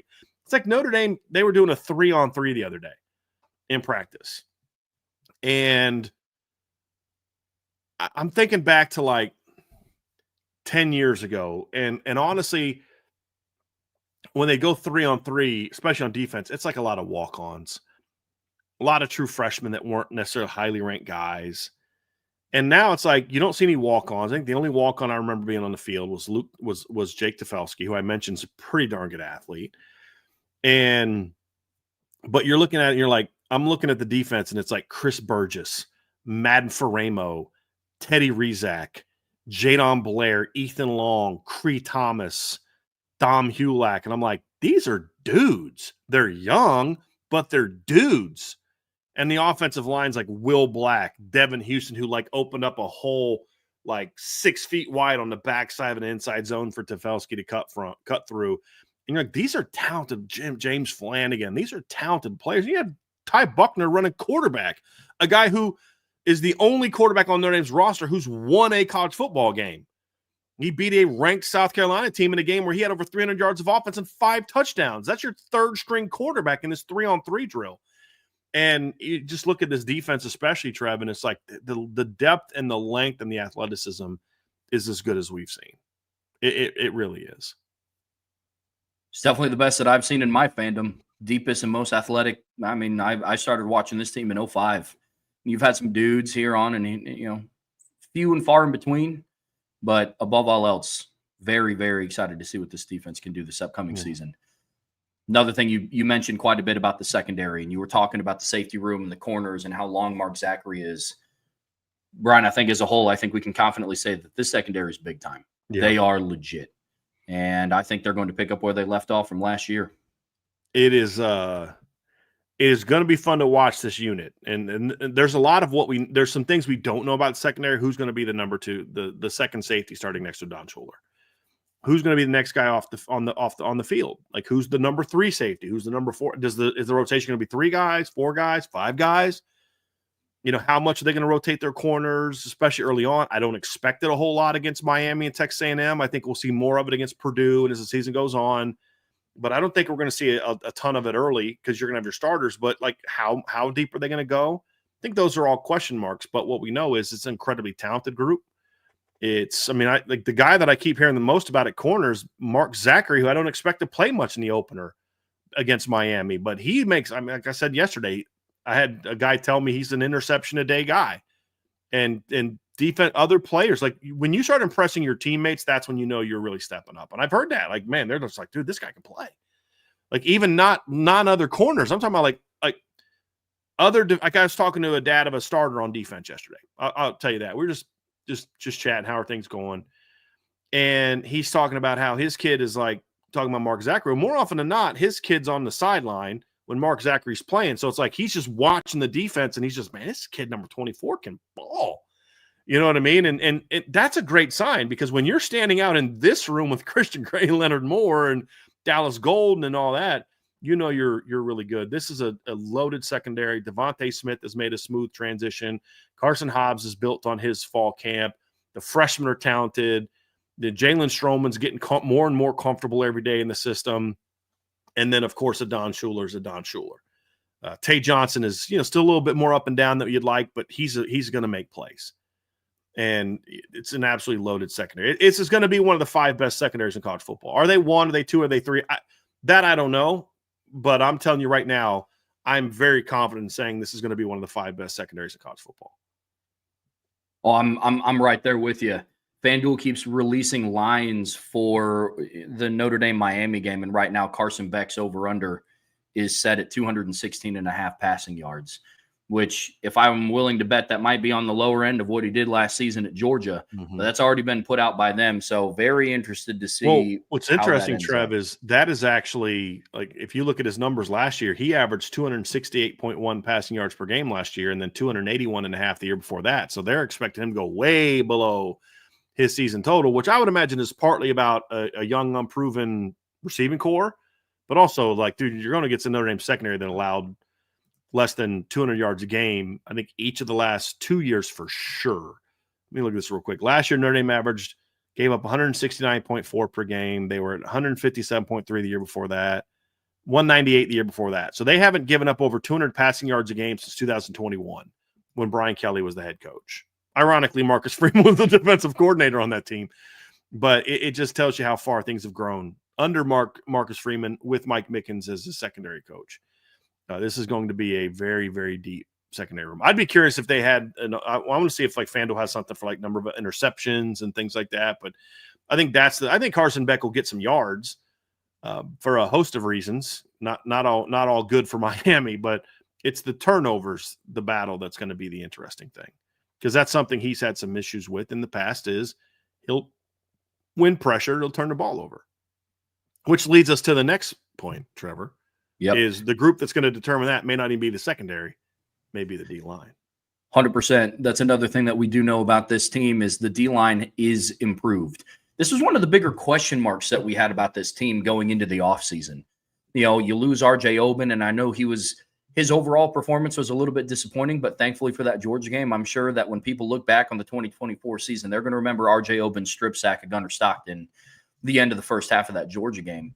But for all intents and purposes, his performance over the course of the season was, I guess you could say, not up to expectations of some. Howard Cross, same thing could be said there, flashed at times, but injuries kind of held him down in his last season in South Bend, and we didn't get to see Howard Cross at 100% in the postseason. Riley Mills gets hurt, but before that, he was playing like he was going to have an All-American season, did have an All-American season. And then the other end, you return some pieces from last year, but this was relatively a big question mark heading into this season. And Bryan, from some of the things that you and I have seen and from a lot of the things that you've heard, mine has been put at ease a little bit, I would say. Is that fair? Yeah, to a degree, yes. I mean, I think the consistency with which I've heard good things about the D-tackle room, I feel a lot more comfortable saying that that's going to be the case, that they're improved on the defensive line. It's like with a lot of things. The question is how improved. And I think what you're seeing now is I don't know that the interior of the D-line is going to be as disruptive against the passes last year. That remains to be seen. But honestly, I would rather them be grade out best against the run and be good against the pass as opposed to being really good against the pass and just being kind of okay against the run. And because I can get I can get pressure off the edge, I can get pressure with my blitzes. If I can't stop the run with my interior, I'm going to be in trouble. And when Notre Dame got in trouble last year, it's because their interior didn't handle defending the run as well. That part I believe is much improved. And the other thing too, Trev, that I look at this and say, why am I encouraged? Because it's not just Jason Onye that we're hearing good things about. If it was just one guy, that's when you get nervous. Like, because what if that guy gets hurt? What if that guy doesn't play well? What if he's just a practice player? But I hear good things about him. I hear good things about Jared Dawson. I hear, obviously, Donovan Hines was named a captain yesterday. We know what he can do. I hear good things about, Elijah Hughes has had some good moments in fall camp. Armel Mookham's had some good moments in fall camp. Gabe Rubio has obviously become more of a steady player we're hearing. So I think those things all give me encouragement that the interior is going to be better against the run, which is what I care about. And then on the edge, I think Bryce Young was a little bit inconsistent early in fall camp. Talked to somebody yesterday who said it just thinks he was kind of getting used to playing with a little bit of extra weight, but also Bryce is putting a lot of pressure on himself, thinking I got to go win the Lombardi in week 1 of fall camp. And it's like, no, bro, just relax. Just go play your game. This is a process. And as he settled in and realized, like, dude, I don't got to go do all this by myself. The outside expectations don't matter. You go do what we're asking you to do. He's performed better and better and better. Boubacar's coming back. I mean, we're seeing Jordan Patello starting to hit in practice now, like with pads and stuff. Maybe he's going to be back sooner. We were thinking he may not come back till like late October, November. Maybe he comes back sooner. Junior Chilamaka, Josh Burnham's, little dinged up right now, but he'll be fine. He'll be out there. You've got Cole Mullins is having a great fall camp. Logan Thomas can rush the quarterback. So just the waves you can throw at people is impressive. And I just think this D-line, I comfortably say that this defensive line is going to be better now than it was. In just overall better than it was last year. And that's great news for all of the reasons that you have listed out. Now, we are getting ready to talk about some of the things that we don't know, because for all of the bright things that we do know about this team, there are still some question marks. And I don't mean that in a negative connotation. It's just some stuff that we're going to have to wait and see until we get there. But listen, folks, it's going to be in part 3 of today's show. Before we get there, make sure you hit that like button. Make sure you hit that subscribe button. Whatever streaming platform you listen to us on, we would greatly, greatly, greatly appreciate a 5-star review. But as always, best way to support what we do here, subscribe to the premium message boards. You see it scrolling down there on the bottom of your screen. It is game week next week, and there's going to be a lot of great in-season content. You need to make sure that you're subscribed to the premium message boards at boards.irishbreakdown.com. And also make sure that you are subscribed to our CFB Nation channel. With college football getting ready to kick off, there's going to be a lot of awesome content coming out from there as well. So make sure you subscribe to both, and you're a member of the premium message boards at boards.irishbreakdown.com. All right, Bryan, in part 3 of today's show, the Irish Breakdown podcast brought to you by FanDuel. We're going to be breaking down some of the things that we don't yet know about this football team.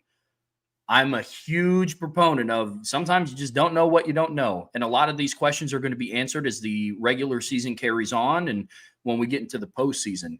We're going to do what we did in the previous segment. We're going to break down offense and defense. And where we're going to start here, Bryan, for what we don't know how the pass pro is going to be. We talked about how we know the run game is going to be steady. We know the offensive line is going to do great run blocking. Pass protection, especially now that we know that Notre Dame has named their starting quarterback, got to give the guy some time. That's one of my biggest questions about this team. And it's my biggest question, which is why I put it number 1 in today's rundown, is depending on who I talk to and when I talk to them, I get a different answer of how good pass pro's improved.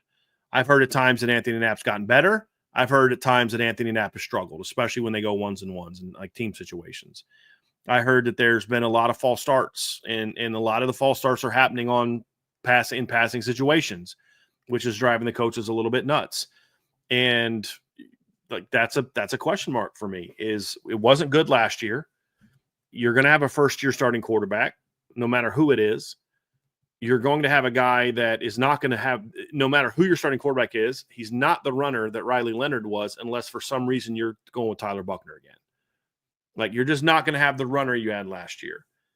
So, I mean, you got to get better. And I hope that Anthony Knapp's better. That's still the big question mark, but some people at different times have said he's gotten better. Some haven't. That's going to be a concern of mine. Right guard is a concern. And it's not so concerned from the standpoint of they're going to suck in pass pro. It's just, I don't even know who the starter's going to be, much less how he's going to perform in pass pro. Run blocking, I'm not concerned with. But pass pro is different. And it's not because, okay, Selvin Absher or Gerby Lambert can't block a guy one-on-one. It's more so the things I'm concerned about with the younger guys is more so, will they recognize when a guy slams across his face really aggressively that, okay, this is telling me that they're about to loop somebody inside or slam somebody into that gap on my inside A gap, because that's why he's going across my face this way into the B gap. Something's coming. Will they have the instincts to handle those line games, to handle the pressures, to handle the looping pressures, bringing a blitzer from the outside inside after they slant their defense across your face? Those are all things that I'm concerned about. Will they be able to handle some of the overload edge pressures that they struggled with last year? I mean, there were times last year, Trevor, where they would allow run-throughs on slide protection. It's like the most inexcusable thing I've ever heard of in my life. It's literally protect your inside gap. And you just can't have that, man. And until that gets better, and look, even with Joe Alt in 2023, the O-line pass pro wasn't very good. He was, but the overall pass pro wasn't good. Is it because they didn't have the players to be good at it, or is it a Joe Rudolph problem? I don't know the answer to that. Run blocking is going to be strong partly because of players, but also partly because of Joe Rudolph. I mean, just look at the difference in technique and toughness and finishing ability from 23 to 24.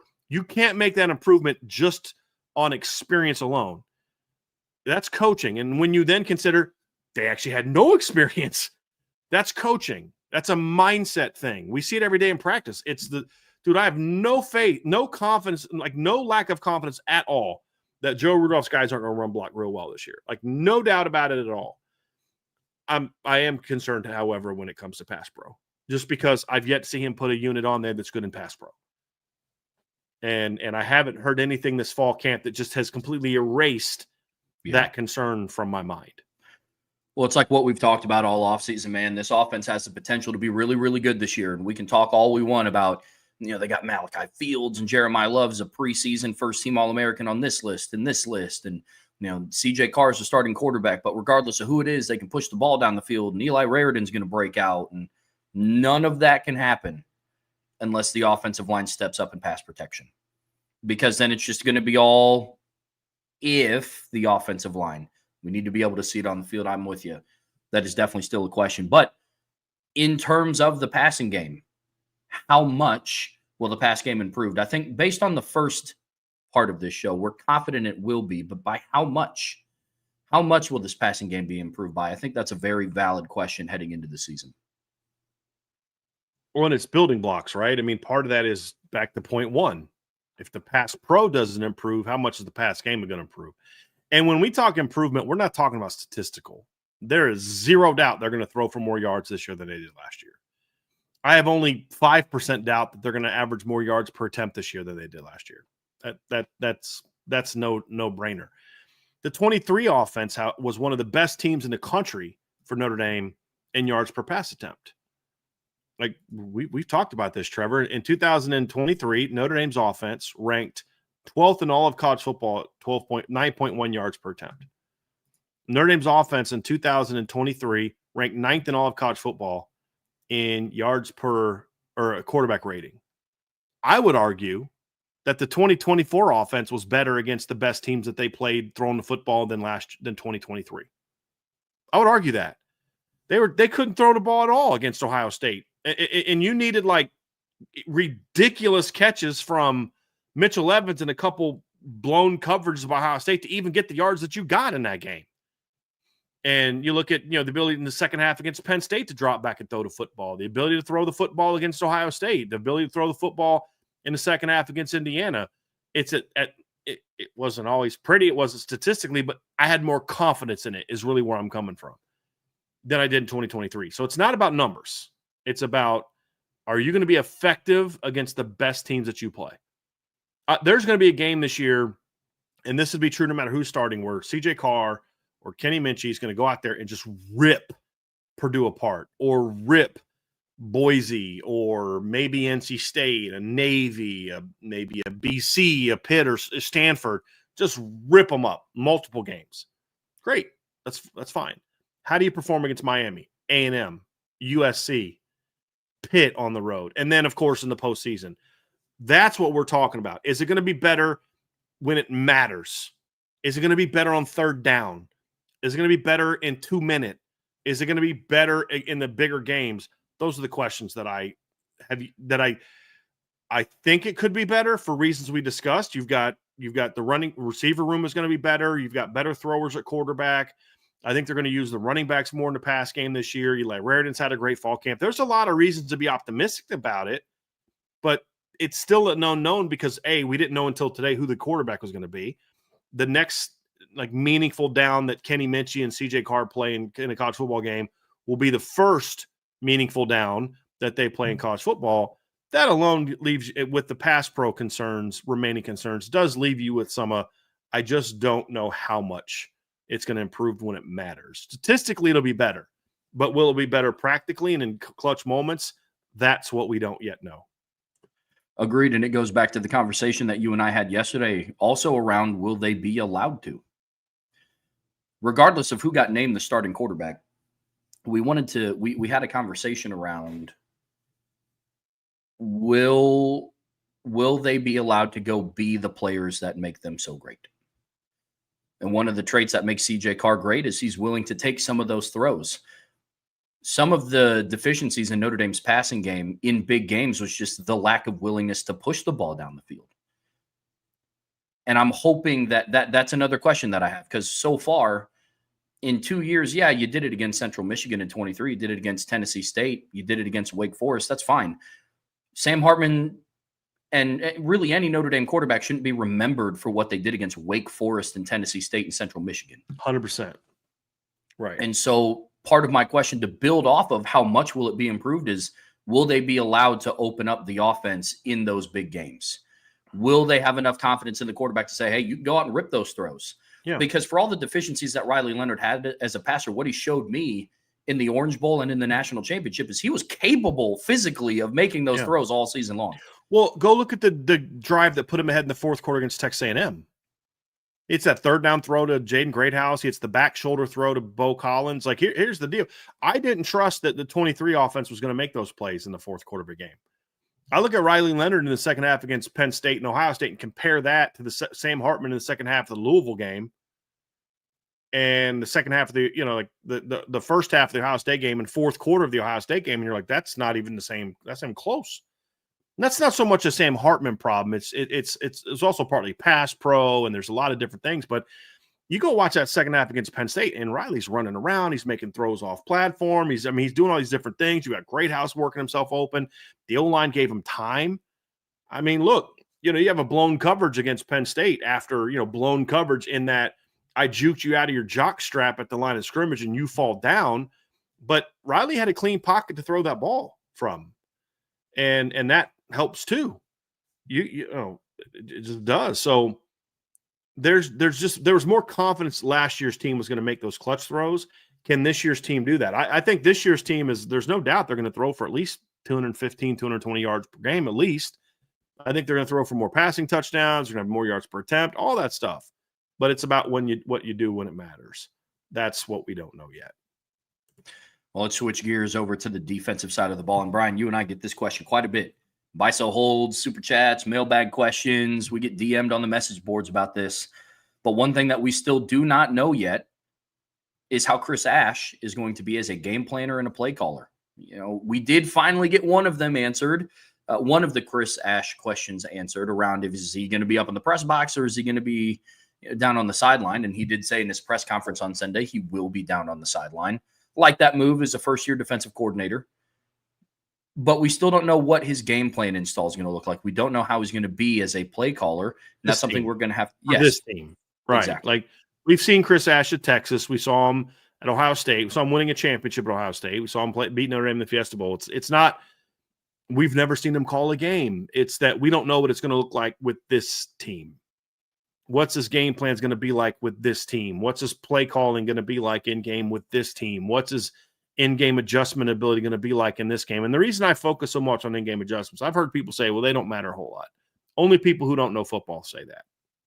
Because that means that in order for you to not adjust in-game means that teams come out and they do exactly like in the game what they do on film. Now, there are some teams that will do that. Not good ones. Everybody's going to have something different to go at you. It's even if like, hey, we know Notre Dame is going to run slot fade every game. But when they call it and how they call it and the looks they show is going to be different every time. They don't just come out and deuce formation and this look and this, and it's always coming. Where they give you a signal, we're going to do this, and it's coming. That's not how it works. Teams are going to do things different against you. You've got to be able to adjust to it and say, look, they're doing this protection-wise that we didn't see on film to counteract our, will blitzes. We got to adjust to it. That's always being done against good teams. And this is not a question of, I don't know if he's going to be good at it. It's literally how can I know without him playing a game? But I will say this, the one thing I'm encouraged by, I was not a huge fan of that hire. We'll always admit that, just like I did with Al Golden. I loved Al Golden as a recruiter, and I liked what he was as a coordinator at UVA. And I've shared the story where I got a chance to sit down and talk ball with Al Golden when we had a coaches clinic at the school I was coaching at. When I was at Christopher Newport, the Bowling Green staff and then the UVA staff with Al Groh came to our campus, and we got a chance to sit down and talk ball. So I'm in there on the board with Mike Groh, and got a chance to sit down, and Anthony Poindexter and Al Golden was there. Couldn't have been nicer. I met him a few times on the recruiting trail, and because he would recruit the state of Virginia, I'd recruit the state of Virginia. Super nice guy, and so but I didn't know what he was going to be as a defensive coordinator. It doesn't matter what I think of you personally. I don't know what kind of coordinator you're going to be. I haven't called a game in 20 years. With Chris Ash, I haven't seen him call a game in a normal situation with a good roster since 2015 when he was at Ohio State. It's a decade ago. So, but what I do like is some of the things that I heard that had me concerned about him as the hire, I've not seen at all in practice. How he interacts with players, how he interacts with coaches, haven't seen any of those concerns. In fact, quite the opposite. When I talk to sources, and guys, you got to understand, like, there are certain people you talk to where you're like, okay, I know this person. I know the intel they've always given me. And it's always very kind of like slanted. It's I'm getting the company line. And then, sources that shoot you straight. And some of the people that I know that didn't know Chris Ash, or maybe had some concerns I did, they're like, yeah, that's not at all what Chris Ash has been like at Notre Dame. It was that way in the spring, and I was like, okay, it's spring ball, it's still new. It's the same story through fall camp. Now, he's demanding. He'll get after you. He'll get in that you-know-what a little bit if he needs to. But it's I'm here to coach football. I'm here to teach. And I think the defense has responded really well to it. So far, I'm very pleased. But coaching in practice is not the same as calling a game and putting a game plan together and all that. We're going to have to just wait and see on that. So far, so good, I will say, about the Chris Ash hire. So far, so good. But like you said, Trev, until you really know it, till you see it, you don't really know what it's going to be like. 100%. It's going to be something that we're all going to get to learn together starting here in about 12 days. And hopefully that positive mindset continues to progress as the regular season goes on. Another thing that we don't quite know yet about this team is we don't know how much the pass rush will be improved. And I love the wording with this one. Same with pass pro. Again, we do know that it's going to be improved, but to what degree? Notre Dame last year struggled at times. I put out an article this morning about, or I'll have an article coming out tomorrow about my impact player series. And a little nugget for you, it's going to be somebody along the defensive line. In that article, I talk about how there were moments last season where it kind of felt like the edge rush was a little bit non-existent almost. You knew Riley Mills was there. You knew Big 99 was going to get in your face. But sometimes the edge rush was just a little, hey, you got to be able to generate something. That's going to be huge this year. So confident they have the pieces to improve. How much, though, Bryan? That's a question that we still don't know. Yeah, I mean, look, you lost your best pass rusher by far, and we saw against Ohio State what it looked like when you didn't have Riley Mills getting after the quarterback. The pass rush against Penn State was very inconsistent. You had to blitz to get there. People say, well, Jalen Steed had a pressure on the interception. Jalen Steed was delay blitzing. He didn't even come. He triggered after he saw the quarterback get out of the pocket. He triggered because he was protecting. In that situation, Jalen's not necessarily looking to blitz right away and get to the quarterback because it's a sort of a prevent. You are making sure that there's no screen, that there's no quarterback scramble. But when he moves out of the pocket, Jalen took off and got in his face, which was good. But that wasn't a blitz. He wasn't trying to necessarily get – because if you look at it, he's like locked up with the lineman, not trying to get around him. I promise you Jalen Steed wasn't like, well, he's blocked me. I can't go anywhere. That's what he was gap protecting. And then once he sees the quarterback move, then he's like, okay, disengage, get to the quarterback. That it was very inconsistent, that game. Pass pro against Georgia was really good without Riley off the edge, but then we don't see the edges do a whole lot the next two games against the pass.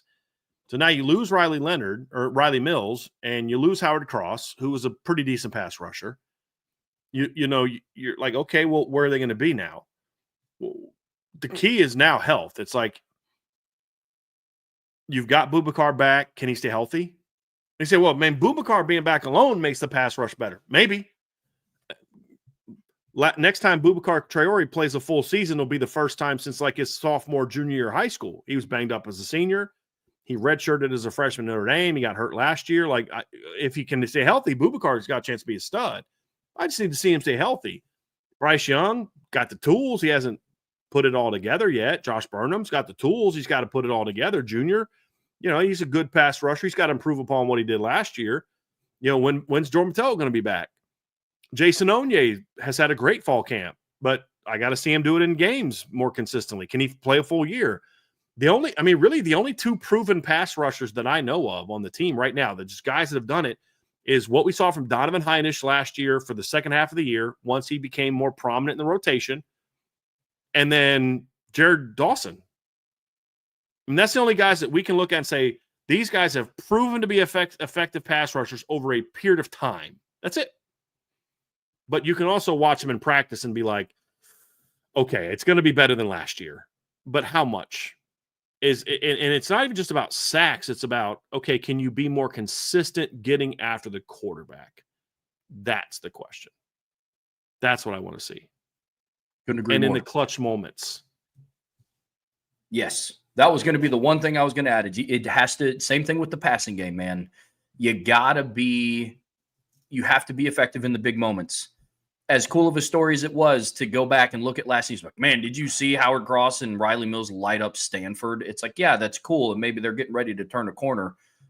Would have loved to see it against Penn State. Would have loved to see it against Ohio State. Would have loved to see it a little bit more against Texas A&M, and started to see hints of it with Louisville. But the big moments is always going to be a major evaluating tool. One of the last things, and now, again, shout out to Vince. Unfortunately, he's not here, but I think he's listening. But we are going to talk a little special teams, Brian. And one of the things that we do not know is, will the kicking game be improved? They went to the transfer portal to get Noah Burnett from North Carolina. They also brought in Eric Schmidt, who is a highly, highly touted kicker coming out of high school in the class of 2025. He's on campus right now, and they're going through, I believe, somewhat of a position battle right now. I mean, Marcus Freeman alluded to, if the season started today, Noah Burnett would be our place kicker. But again, still 12 days to go until they kick off. Definitely a question of if they will be improved, but I'll go a step further and say it has to be improved from what it was last year. I think just naturally, I think it's more of a question of how much will it be improved, but I don't see them ending the year like they did last year in terms of field goal percentage, as long as they stay healthy. Here's the thing: the even if they don't stay healthy, I think the field goal percentage will be better than it was last year, simply because Marcelo and Eric Schmidt are just more talented than Eric Goins and Zach Yoakum. Just it'll be better. But to your point, it doesn't mean it'll be good enough. There's a difference there.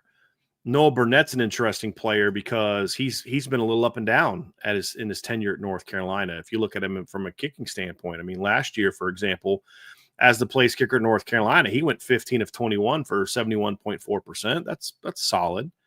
The year before that, in 2023, he was 19 of 20, just 95.0%. And then the year before that, he was 15 of 21. 71.4%. And we don't know how clutch he's going to be. And think about Mitch Jeter. When Mitch Jeter was healthy, he was money. I mean, he was money from 50 in when he was healthy. We saw that against Texas A&M. We saw it against Penn State. We saw it against Georgia. He was money. He just got banged up. If Mitch Jeter doesn't get hurt last year, Notre Dame's in the top 10 to 15 in field goal percentage, most likely. That's the reality of it. And we knew he was clutch. But it wasn't always there. And when I talk kicking game too, I'm also talking punting. I think the punting has to get better too. The consistency in punting has to be better. And I don't know if it's a James Rendell thing. I don't know if it's a Marty Biaggi thing. I have no clue what the problem was.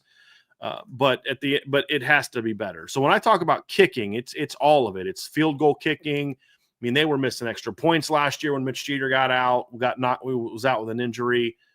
It's got to be better. And I would take last year's bad percentage if it meant I knew they were going to be as clutch as Mitch Jeter was when he was healthy, but we don't even know that. And so that's why, it's a bit of a concern for me. I need to see this. And this is very much what I have seen has been a little bit concerning, but I've also seen some things where they have a kicker on the roster who as a Power 5 kicker went 19 of 20. So the potential's there. It's just, and honestly, Trev, I just need you to be good from 45 in. That's it. I don't need you to kick, Spencer Sanders. Schrader. Yes, I had a kid named Spencer Sanders who kicked for us. Spencer Schrader. Yeah, he was great for. It's almost kind of like you wanted to get 7. If it was a 39-yard kick, you're like, hey, can we get a couple false starts here, or move it back to 54 where he's more comfortable. It's just been a bit of, maybe we were spoiled by Justin Yoon. Maybe that's it. But that is a bit of an unknown concern for me heading into the season. Well, I'll say this, man. I hope the field goal kicking is improved. Right now, FanDuel has Notre Dame beating Miami by a field goal. Mm-hmm. And so that is definitely going to be well in the mix. And so I'm hoping that it comes true and the field goal kicking game improves. But to your point, overall kicking operation definitely has to be better. So I'm with you there. Bryan, any final thoughts on improvements for this year?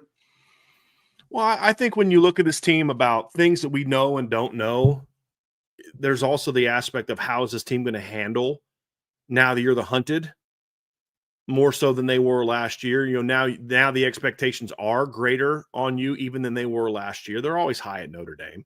How are you going to handle that? How are you going to perform in that spotlight?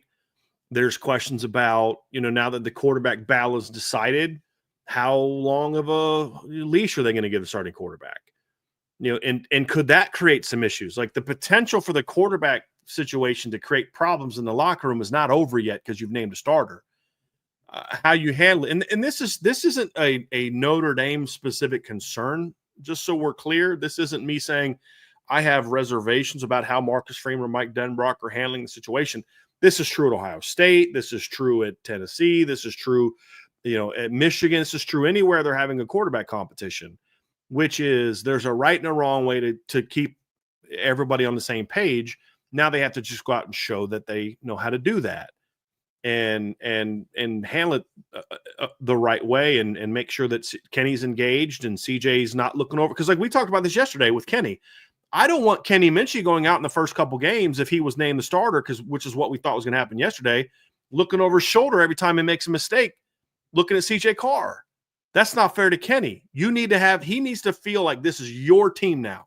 Go do it. Now you get to 3, 4, 5 games and he's just kind of laying an egg. Then you can think about that. Or as we talked about yesterday, if he comes on the sideline, he's just got that overwhelmed deer in the headlights look. You may say, look, this moment's too big for this kid. We need to make a move right here. And then the other guy goes in, lights the world on fire. Now you know who your quarterback is, right? You've learned from it now that the games are mean something. My point is that you need that quarterback to not have to keep looking in the rearview mirror all the time, and say, hey, look, let's go get this thing done. Let's go win this game. Just go play your game. Don't worry about making mistakes. Just go. Are they going to, like, first time he gets throws a pick or gets sacked? Are they going to be like, well, made a mistake with that decision? Like that means coaches are people. I'm not saying they're going to do that. I'm just saying we need to now see them handle this correctly. And so sometimes when you raise a concern, it doesn't mean that I have a legitimate concern that it's going to actually happen and Marcus Freeman will do this thing wrong or Mike Denbrock will do that thing wrong. It's more of this tends to happen at times at this position in this situation. Just in general with college football, Notre Dame needs to make sure they're not one of those teams that has it happen to them. It's more coming from that standpoint rather than a specific, okay, I worry about Marcus Freeman based on this, he's going to do this. If anything, the evidence that we have is that Marcus Freeman's pretty patient with his quarterbacks. He's very patient with his quarterback and Sam Hartman in 2023. I thought there was times you're like, dude, season's over with. Just let's go with somebody else. And there was a lot of people that thought, especially with Riley Leonard getting injured after Northern Illinois lost, there's a lot of coaches that would have thrown Riley Leonard right under the bus, backed up over him a couple times once, hit him again, backed over him again, and hit him again in order to not have to say, hey, this is my fault. That's not at all what Marcus Freeman did with Riley Leonard last year. Stuck with him. And I'll say this too. We know Marcus Freeman did that. I know this for a fact. Mike Denbrock and Gino Guidugli weren't pounding on Marcus Freeman's door saying, we got to bench him. And Marcus Freeman was like, no, we're not gonna. They were unified. This is our guy. If we're going to win it this year, this is our guy. He had a bad game against Northern Illinois. He was injured. He's our guy. It's our job to get the most out of him. Props for that. But you didn't have this close of a situation last year between the starter and the guy who wasn't starting. And that's why it's a little bit of a different situation for me. So again, it's not a Notre Dame specific thing. It's a quarterback battle specific thing that I've seen fracture teams in the past, including Notre Dame in 2016, that you just need to make sure that you handle it well and avoid it.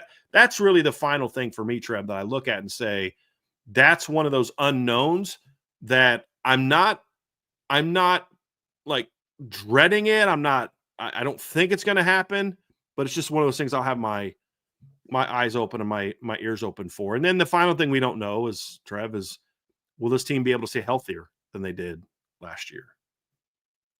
I am hoping and praying to anybody that I need to pray to that this team stays healthy, because the ceiling is undeniably high. We talked about that this past weekend. And if this team can stay healthy, I mean, shoot, if the last year's team could stay healthy, maybe we're having a different conversation at the end of the year. Maybe. Mm-hmm. Don't know if they beat Ohio State, but I can tell you that I think the game looks a little bit different. So don't know around the health of this team. We've already seen some injuries this fall camp, but really after Kevin Bauman and Kedron Young went down, it's been the bumps and bruises of camp. Yeah. But nothing devastating, so it's trending in the right There's direction. a couple other things that I'm aware of that are, guys could maybe miss a week of practice, maybe a game, but it's nothing severe, and it's not Jeremiah Love, it's not nobody like that. So, but yeah, I mean, yeah, the Jaguars off season, and then those two, and overall, like you said, it's been pretty. I mean, like Neas Williams has got an elbow thing he's dealing with, and Sullivan Absher was limited for a couple days, but that's always going to happen.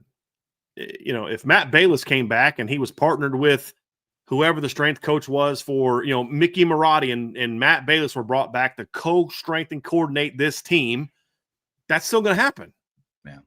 And that's part of the deal. So that's been encouraging because those two injuries happened pretty early. And you're like, uh-oh, is this going to be a problem again? And we just so far, I mean, there's still a week and a half left, but so far we just haven't seen it. But a lot of the injuries that happened last year, Trevor, were in season. Yep. And so that's a bit of an unknown too. And look, somebody's going to get hurt. Somebody's going to go down with a season-ending injury. It's going to happen.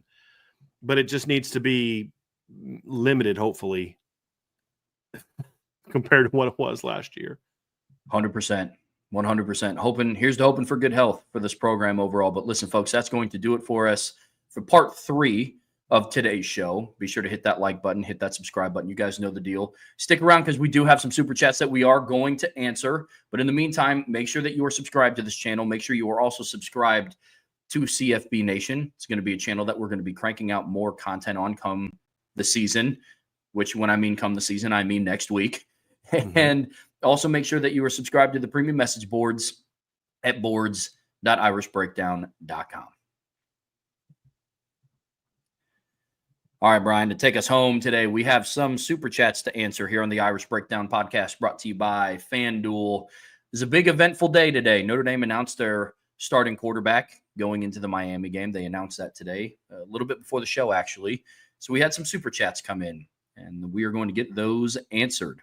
And if you have some mailbag questions that you want us to answer, go and throw those in, and we'll try to get to a few of those depending on kind of the time that we have. But I did want to get to those super chats, Trev, and it starts with Zach Martin, my guy Zach Martin. I haven't seen you in chat for a while, Zach, so I'm glad to see you in here today. Hopefully, you've just been still watching, but just not chatting a whole lot. But glad to see you.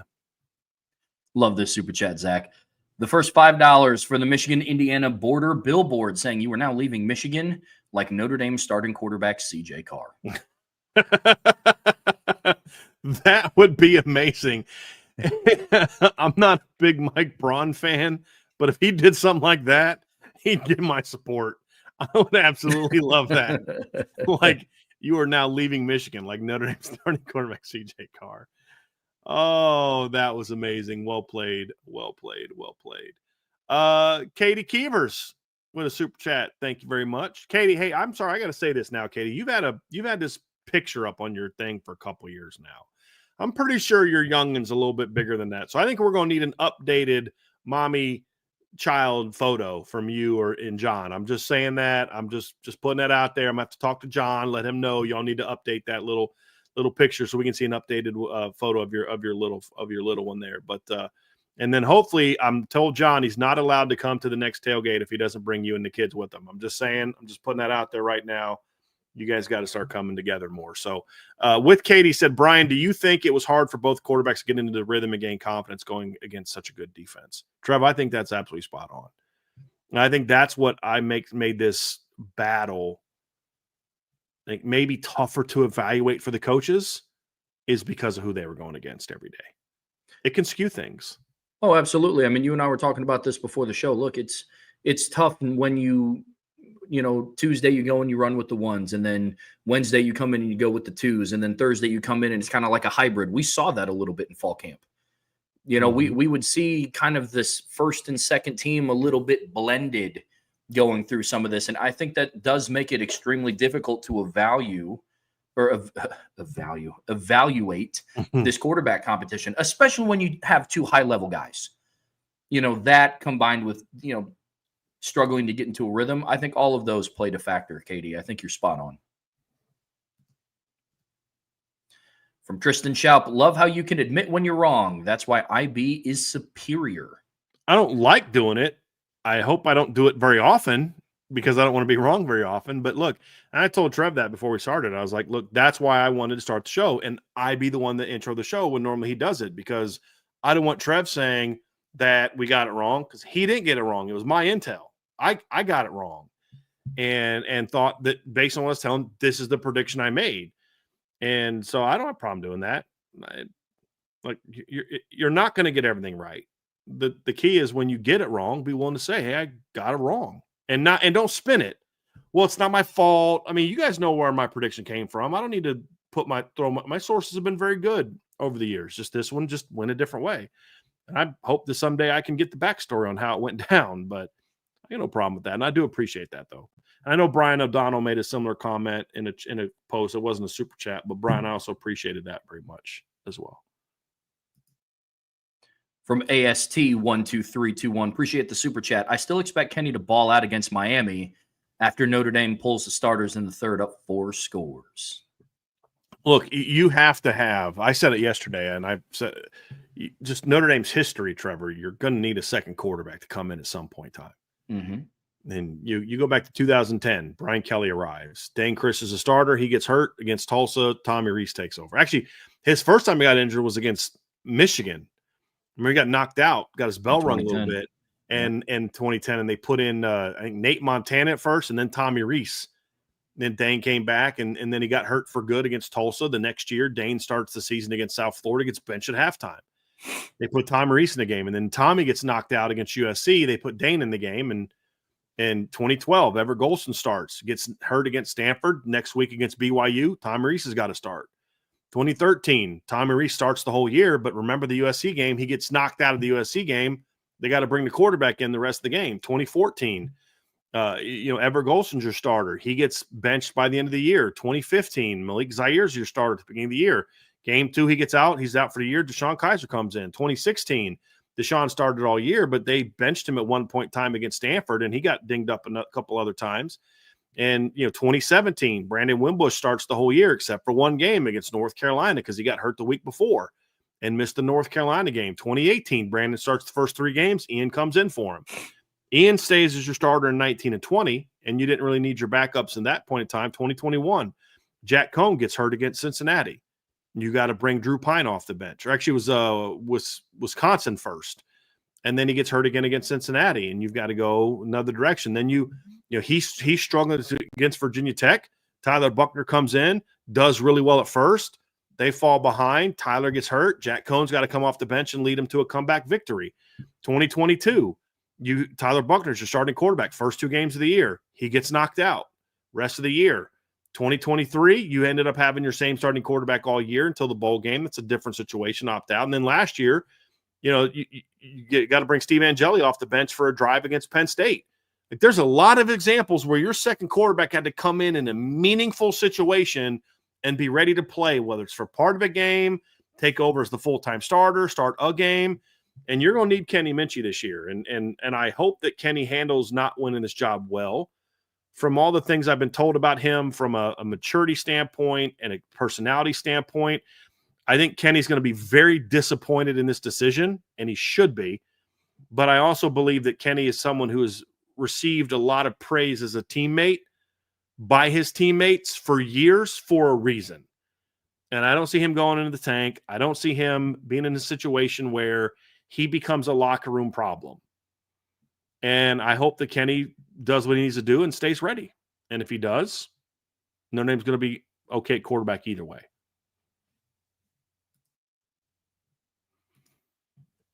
From Isaiah Lehman, as a Colts fan, a battle between 2 competent quarterbacks was refreshing. Let's roll. Has it been that bad for them in spring? They just announced Daniel Jones as the starter today. Is Anthony Richardson hurt again, or is he just terrible? No, he's still just not bad. Good. Can't check slide protections and going into year 3 of the first preseason game. Seriously? Mm-hmm. Oof, boy. Yeah. But he can throw it really far, so you know. Yeah, so could Jamarcus Russell. I still say Anthony Richardson is the poster child for just because you can get drafted high doesn't mean you should go pro. Mm-hmm. Yeah, that's unfortunate. From Beefeater ND08. Sorry I'm late. I was having the fish hook removed from my pie hole. I took the bait, hook, line, sinker. You know, I've seen some people say this, Trev, that this is all like a, you know, I had a buddy text me, he goes, "We got played." And I said, "No, we didn't." Like, we didn't get like meaning he thought it was like they were putting this out to distract Miami. I said, no. There's no way they would do that to Kenny Minchie. No way. There's no way that they're going to like put these things out there knowing it was inaccurate just to toy with Miami or screw with the media. No, I think there's things I know that Notre Dame has done in the past to screw with the media, and I kind of find that, to be honest with you, kind of hilarious. But that's not what happened here. They would not do that to Kenny Minchie. I'll just tell you what I think. Here's what I think happened. I think that there came a point in time where Marcus Freeman was kind of ready to make a decision, and the staff talked, and they decided that they were going to let the process play out. And I think that when all the data was accumulated, they sat down as a staff and they talked about it.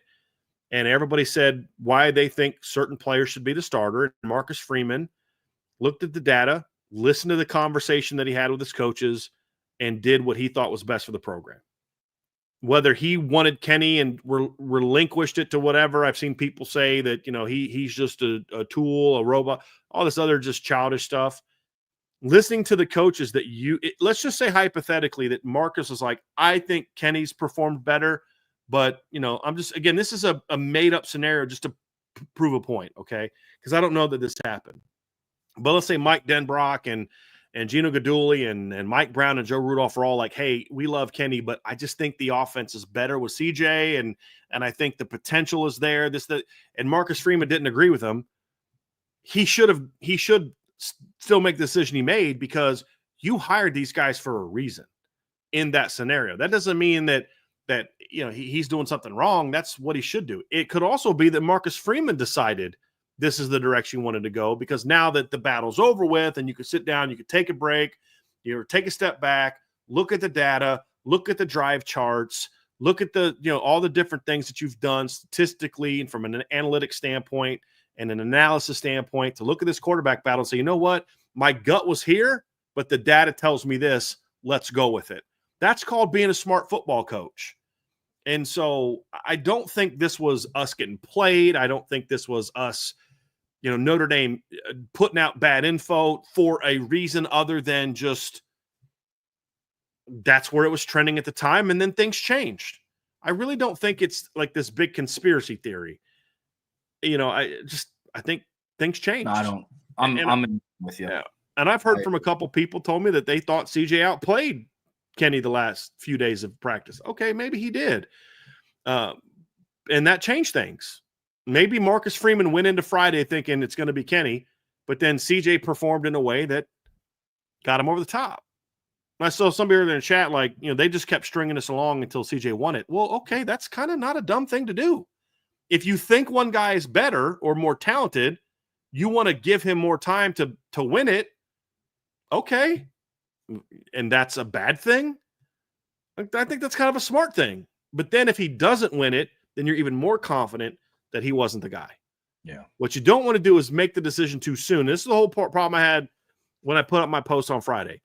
The whole problem with doing it too soon is that you always can potentially look back and say, did we make the right decision? Did we, you know what I mean? Like things don't go well. Ah, man, we should have trusted this. We should have done that. More data is rarely a bad thing when you talk about making a decision that's important.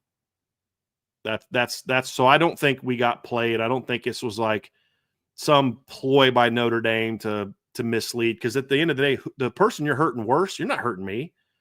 You're not hurting Tim Priester. You're not hurting Tim O'Malley. You're not hurting John Bryce. You're not hurting Eric Hansen. You're not hurting, you know, people like that. You're hurting Kenny Minchie if you did something like that. That's who you're hurting. So they wouldn't do that.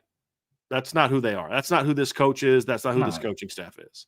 It was just a good quarterback battle. Yeah. I don't know why that's so hard for some people to understand. Genuinely. Not saying that's you, Beefeater. I'm just, in general, you hear all of these different things about the reasons why it's been drug out this long, and it's because it was a competitive quarterback battle. Yeah. Football is a lot simpler than what some people paint the picture to be. But Trev, even if they did drag it out because they wanted a certain player to win it, okay, that kind of makes sense. We want to drag it out because we think this guy's the better player, but we're waiting on that moment where that light goes on for him. Well, okay. As long as they didn't drag it out past now, like if they waited until like Saturday to make a decision because they wanted to give 3 more whole practices in hopes that CJ would win the job and he doesn't, now you've screwed Kenny over for the prep of Miami. Or even if you decide, okay, now CJ finally won it, you've kind of hurt his chances to have enough prep to go play Miami. But that's not what they did. They decided now during their off day. And now tomorrow when they get back out on the field, they know who their quarterback's going to be. And I think it worked out well. And now I'm curious to hear the process. We'll see how that goes. But like, as long as they did it with a plan and it was honest conversation and honest analysis and all that stuff, then I'm good with the decision. From Shelton Hager 91, thank you for the super chat. It's okay to be wrong every once in a while, Coach. I got to get back to work, but wanted to stop in live and mess with you just a little. Go Irish. Appreciate y'all. I have no problem admitting wrong, but I hate being wrong. I don't like it. I don't like being wrong. Just because I admit that I am wrong doesn't mean I like it. There's one thing I hope I'm wrong about too. I hope that Trevor's prediction for the season is what happens. I hope I'm wrong on that one too, but we'll see. From Bronx ND fan with a super chat. Appreciate it. Sipping coffee from my IB mug while rocking my IB Gold Club t-shirt. Quarterback announced. I'm ready. Let's go. Yes. A recent sign up. He signed up, I believe, last week for the gold. He didn't sign up. He upgraded. He was already a member of the site, but he upgraded to the Gold Club and he got his free gear. So I appreciate you. I had a chance to meet Bronx ND fan down at Miami before the Orange Bowl. So that was a lot of fun. So it was a great chance to meet you and your family, and hope we'll be able to do that again here, Trev. So that'll be a lot of fun. Thank you for the super chat. That's awesome. James Salumi with a super chat. Appreciate you, James. Who will be Carr's wide receiver 1? This team is deep. What group is the shallowest, most vulnerable to injury? And then a fun question. Do we think Notre Dame has a blackout uni in college football playoffs? I hope I'll answer the last one. I pray no, that they never do the blackout thing. I can't stand that. Like I saw Nebraska's uniforms and I think they look stupid, but the only reason I'm okay with Nebraska doing that is because there's some history there. The black shirts used to be a thing at Nebraska, and I think it was their defense. Like I don't know if it was their whole defense or starting defense, but if you look up black shirts, Nebraska black shirts, there was a thing there in the Tom Osborne era where I'm pretty sure it was like the defense or something like that will wear black shirts. That to me, there's that's meaningful. There's some tradition there, so I can live with it, even though I think they look hideous. There's no reason for Notre Dame to wear black jerseys ever. It wouldn't look good, in my opinion. It's in no way, well, it outlines the numbers on the, no, it would look terrible. And I hope they never do it. Who will be Carr's wide receiver 1? Trev, we talked about that yesterday. Catches, we think it's going to be Jaden. Did you agree with me on this when we had the question yesterday?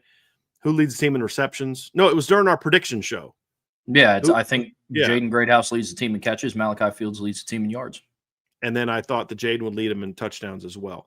I could see Malachi leading in all those. I could see Jaden leading all those. But I think what I like about this receiving core, James, and why Trevor and I are put the receiving core being improved in the what we know is because there isn't just you're banking your entire season on Malachi being good like we've seen in the past. It's not even given he's going to be your best receiver. I think he is, but it's not a given. And if I said Malachi Fields is going to be their best receiver, Jaden Greathouse would be like, I'd like a word with you, sir. No, I am. He wouldn't actually do that, but he would think that. That's kind of my take on that. Here's something, Trevor. I think they were waiting for CJ to take the job. Maybe. And I don't think there's anything wrong with that. If you think there's a player is better suited to do the job, then I think that's okay. I would say this, Trev, there would have become a time where doing this would have started to have a negative return on him, or if he didn't win the job, on Kenny. We got close to that, but we didn't quite get to that. But I don't think there's anything wrong with this if that's what they did. Because why would they do it, Trevor? They would do it because they thought, based on January, February, March, April, May, June, July, that he was their better quarterback. They wanted to give him a little bit more time to win that. Because the thing I would say, too, is I don't think there's any doubt that coming into fall camp, there was way more pressure on CJ Carr than Kenny Minchie. And I think that has to be factored in, Trev. Agreed. Well, I agree completely. How do you continue to handle the spotlight is probably on the table for CJ, because he was the person that was being propped up by the media, not Notre Dame media, not the beat, but by ESPN, by CBS Sports, by the betting services. Like I said before, FanDuel had CJ Carr ranked ahead of Jeremiah Love in Heisman odds before CJ Carr was named the starter. So all the pressure was on him. That's why you saw some of the stuff trending on social media of that. Nobody said, why not CJ? Yeah. So the pressure was on him. I do agree with that. And Price 29 followed up saying he's not saying it's a bad thing, it's an observation. And I'm not hammering you for it. I've seen a lot of people say this. A lot of people said this. I'm simply saying I don't think that's a bad thing. And you would have eventually found out that, okay, he was or wasn't. And that's kind of where they went with it. All right, let's go to, we have a, did we get to the, oh, here we go. We didn't get to the second part of his super chat. Yeah, we answered the first question and the last question, third, but Ahead, this team is deep. What group is the shallowest and most vulnerable to injury? In my eyes, it's a tight end. Yeah. That is the one spot where it's, yes, Eli Raridan, I think, is poised for a breakout this upcoming season. If he gets hurt, that is one of the very few positions on this team that you can't really afford another injury. Yeah. Eli Raridan aside, the rest of the room consists of Ty Washington, who's a transfer that has yet to play a snap at Notre Dame, Jack Larson, a redshirt freshman who has yet to play a meaningful snap at Notre Dame, James Flanagan, a true freshman. Cooper Flanagan is hopefully going to be back at some point this season, but we don't know what that looks like. And then you have a walk-on in Henry Garrity and Justin Fisher. So that is a room in my eyes, and it sounds like, Brian, you're on the same page. That's just a room that cannot afford to have anybody else hurt. Agree. And when we talked about this before, Trev, who would be your number two? Like, what would be the next position group that you'd be most concerned with? I want to do you have one? I do. Okay. Yeah, mine's corner. Yeah, I love the upside of Carson Hobbs and Cree Thomas and Dallas Golden and Mark Zachary, but I don't want to be at a point where Notre Dame has to start a true freshman at corner. Yeah. Because at some point, as great of a story as it has been, Ben Morrison, freshman in 22, and Leonard Moore, true freshman in 24, and Christian Gray was great in his one game where he got a lot of playing time against Pitt. I don't want to have to keep relying on a true freshman coming onto the scene and being like, yo. And you know what Notre Dame did at the end of all those seasons? They didn't win a national championship at the end of all those seasons. I'm not saying it's because of the cornerback, but looking back and just saying, I'm good with it. I think they'll be fine, but I'd rather not go there. I think the other one is D tackle, but it's a specific players more so than just an injury. It's a couple specific players that I think you'd rather not lose. Agreed. In that instance.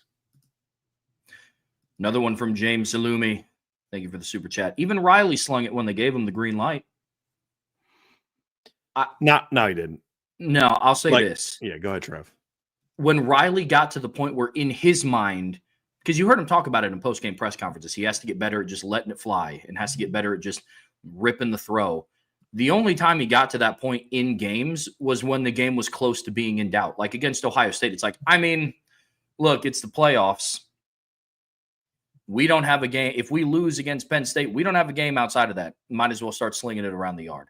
And then with Ohio State in the national championship game, you're down 31-7. I'd be pretty upset if they were just running QB power and QB. Yeah. Power.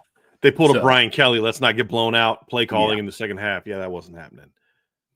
Yeah, I went. Yeah, I think you nailed it, Trev. He didn't have it when he had the green light. He didn't sling it. He slung it when it mattered and when he had to.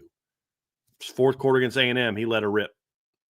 I just felt like if he would have thrown the ball better in quarters 1, 2, and 3, he wouldn't have needed to throw the ball better in the fourth quarter. And that was again, or especially early in the season, that was just a kid who'd only been working out with these guys for a month because he missed all the spring. So that's a big part of it. It's a big part of it. Agreed. And these aren't shots at Riley Leonard. These are specific to the pass game. Riley Leonard was absolutely the quarterback Notre Dame needed last year. They don't get to the title game if they put anybody else at quarterback on last year's team that was on the roster. Nobody. He was the best option for them in the portal. And he was the best guy for the job. But we can say that and still say from a specific to passing the football standpoint, it wasn't always pretty and great. But what we also said is he was clutch, though. Yeah. When he had to let her rip in a key moment, with the exception of the post throw against Northern Illinois, it's the only time that I can remember all year Riley Leonard needing to make a play that he didn't make a play. It's the only time I can remember. From Domer Grizz, now that the quarterback battle is concluded, what's the biggest question mark heading into Miami? Pass pro. Against Ruben Bain and that D-line, the D tackles more so than the interior guys, but the interior guys are solid too. It's not so much that Miami doesn't have good interior players. It's more so I'm just not as concerned about pass pro from the interior of the Notre Dame offensive line. My concerns are more on the edge. And if I'm Miami, I'm making sure Ruben Bain's lined up against Anthony Knapp in as many second and third downs as possible. Like, just that's what I'm doing. 100%. That's my biggest concern, Trev. Yep, as is mine. From Guns and Rosas, thoughts on CJ Carr's ability to avoid backside pressure? It was something he seemed to do really well in high school. It's a great question.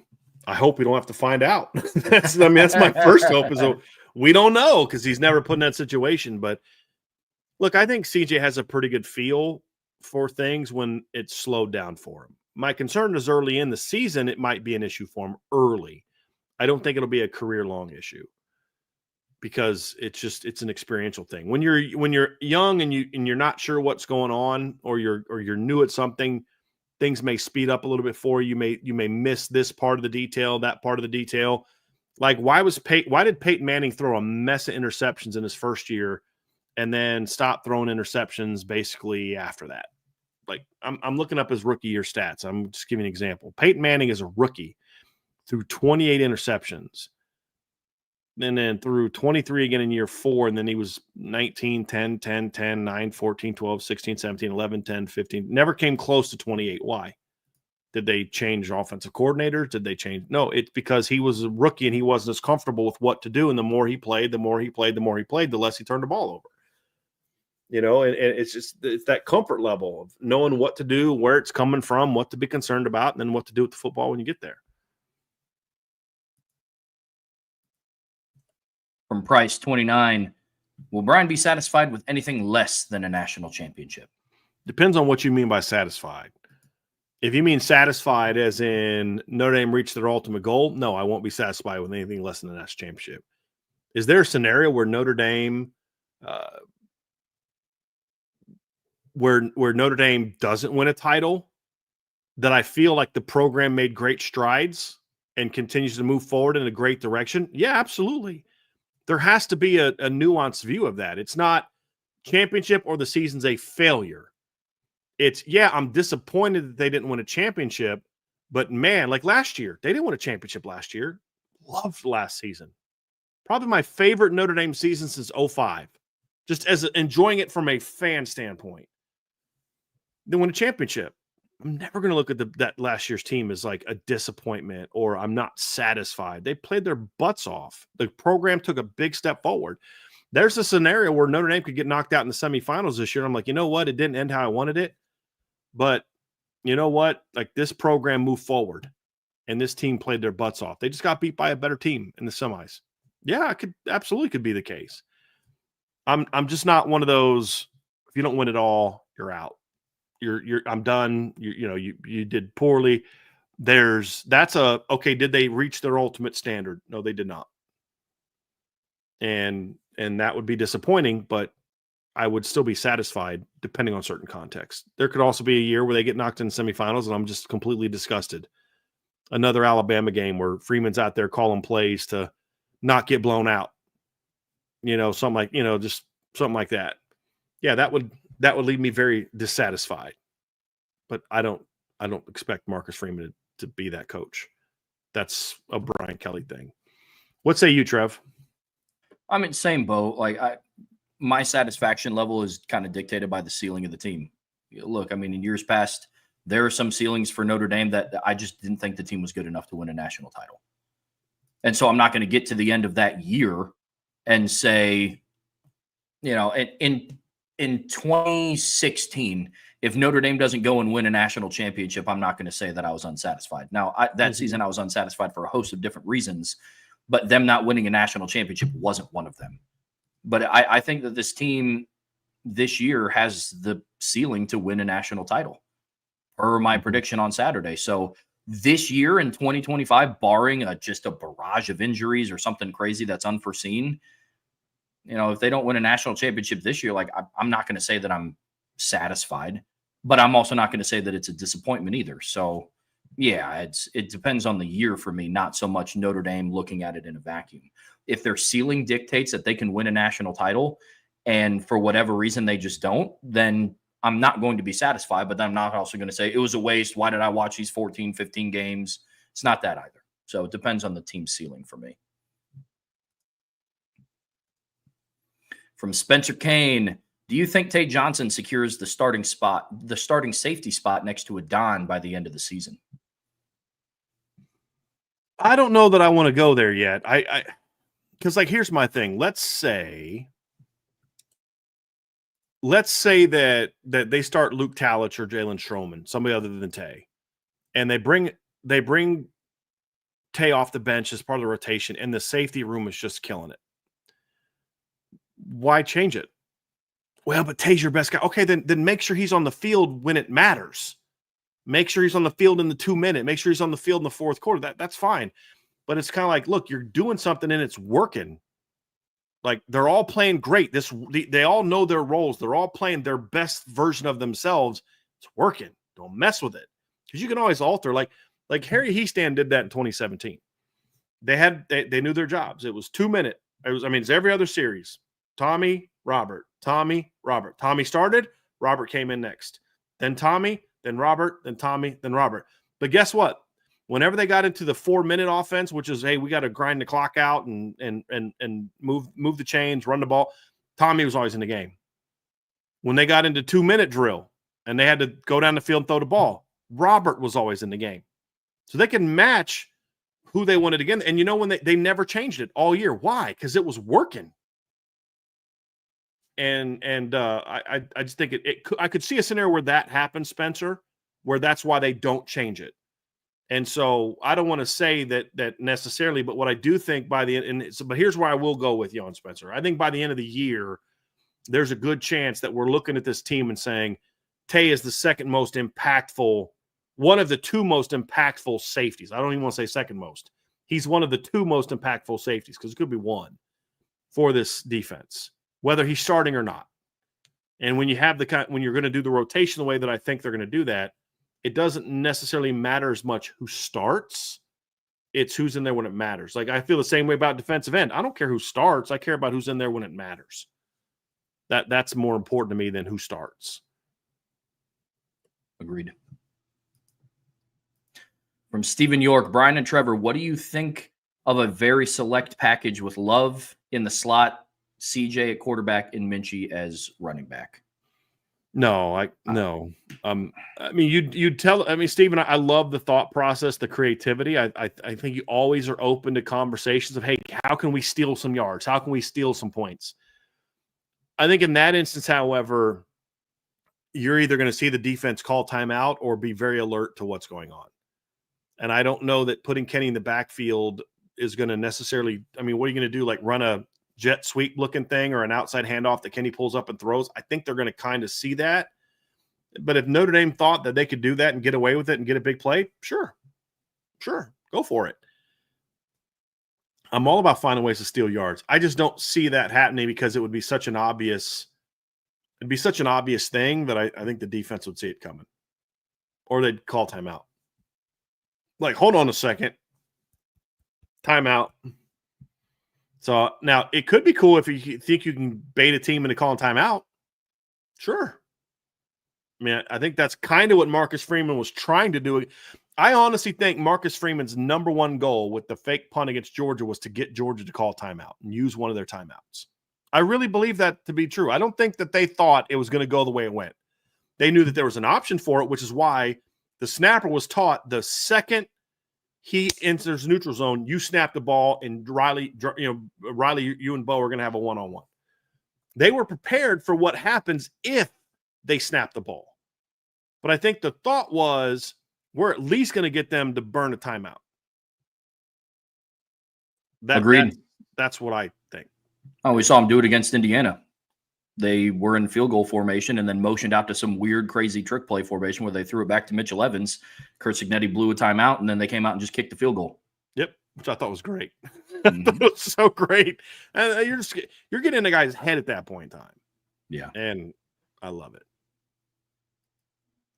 From Kobe Duval, will Love get enough touches to win the Heisman? I think so. It's possible.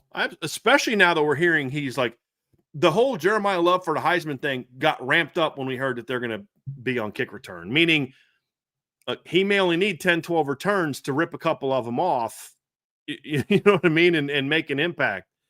But I think it's possible. I don't know for sure. I think it's possible. I think part of it too, Trev, is what do we see from other quarterbacks? If Arch Manning throws for 4,000 yards this year and Texas is undefeated, I don't care what Jeremiah Love does, short of 2,000 yards plus rushing, and Notre Dame's even better than Texas. I don't know what you're going to do just because the height, the quarterback position, and all that. It just, and that's, you could say, you don't want to go with Arch because it's not a shot at Arch and the Manning hype. I mean, if he throws for 4,000 yards and they're number one, he should win the Heisman Trophy. I mean, he's most likely the best player in college football.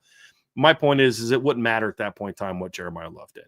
But is it possible? I think it's possible, Trev. We've talked a lot about this over the summer. I think it's possible. And then this is the last one for my guy, Greg Lisman. Appreciate the super chat, Greg. Hey, guys, I really enjoy listening to you both talk football while I'm working, going to the Miami game next week and looking forward to seeing the Irish stuff the Canes' face in the grass. Bro, I can't think of a better way to end the show, Greg, than that. Like, seriously, there's no analysis I could provide. There's no breakdown I can give.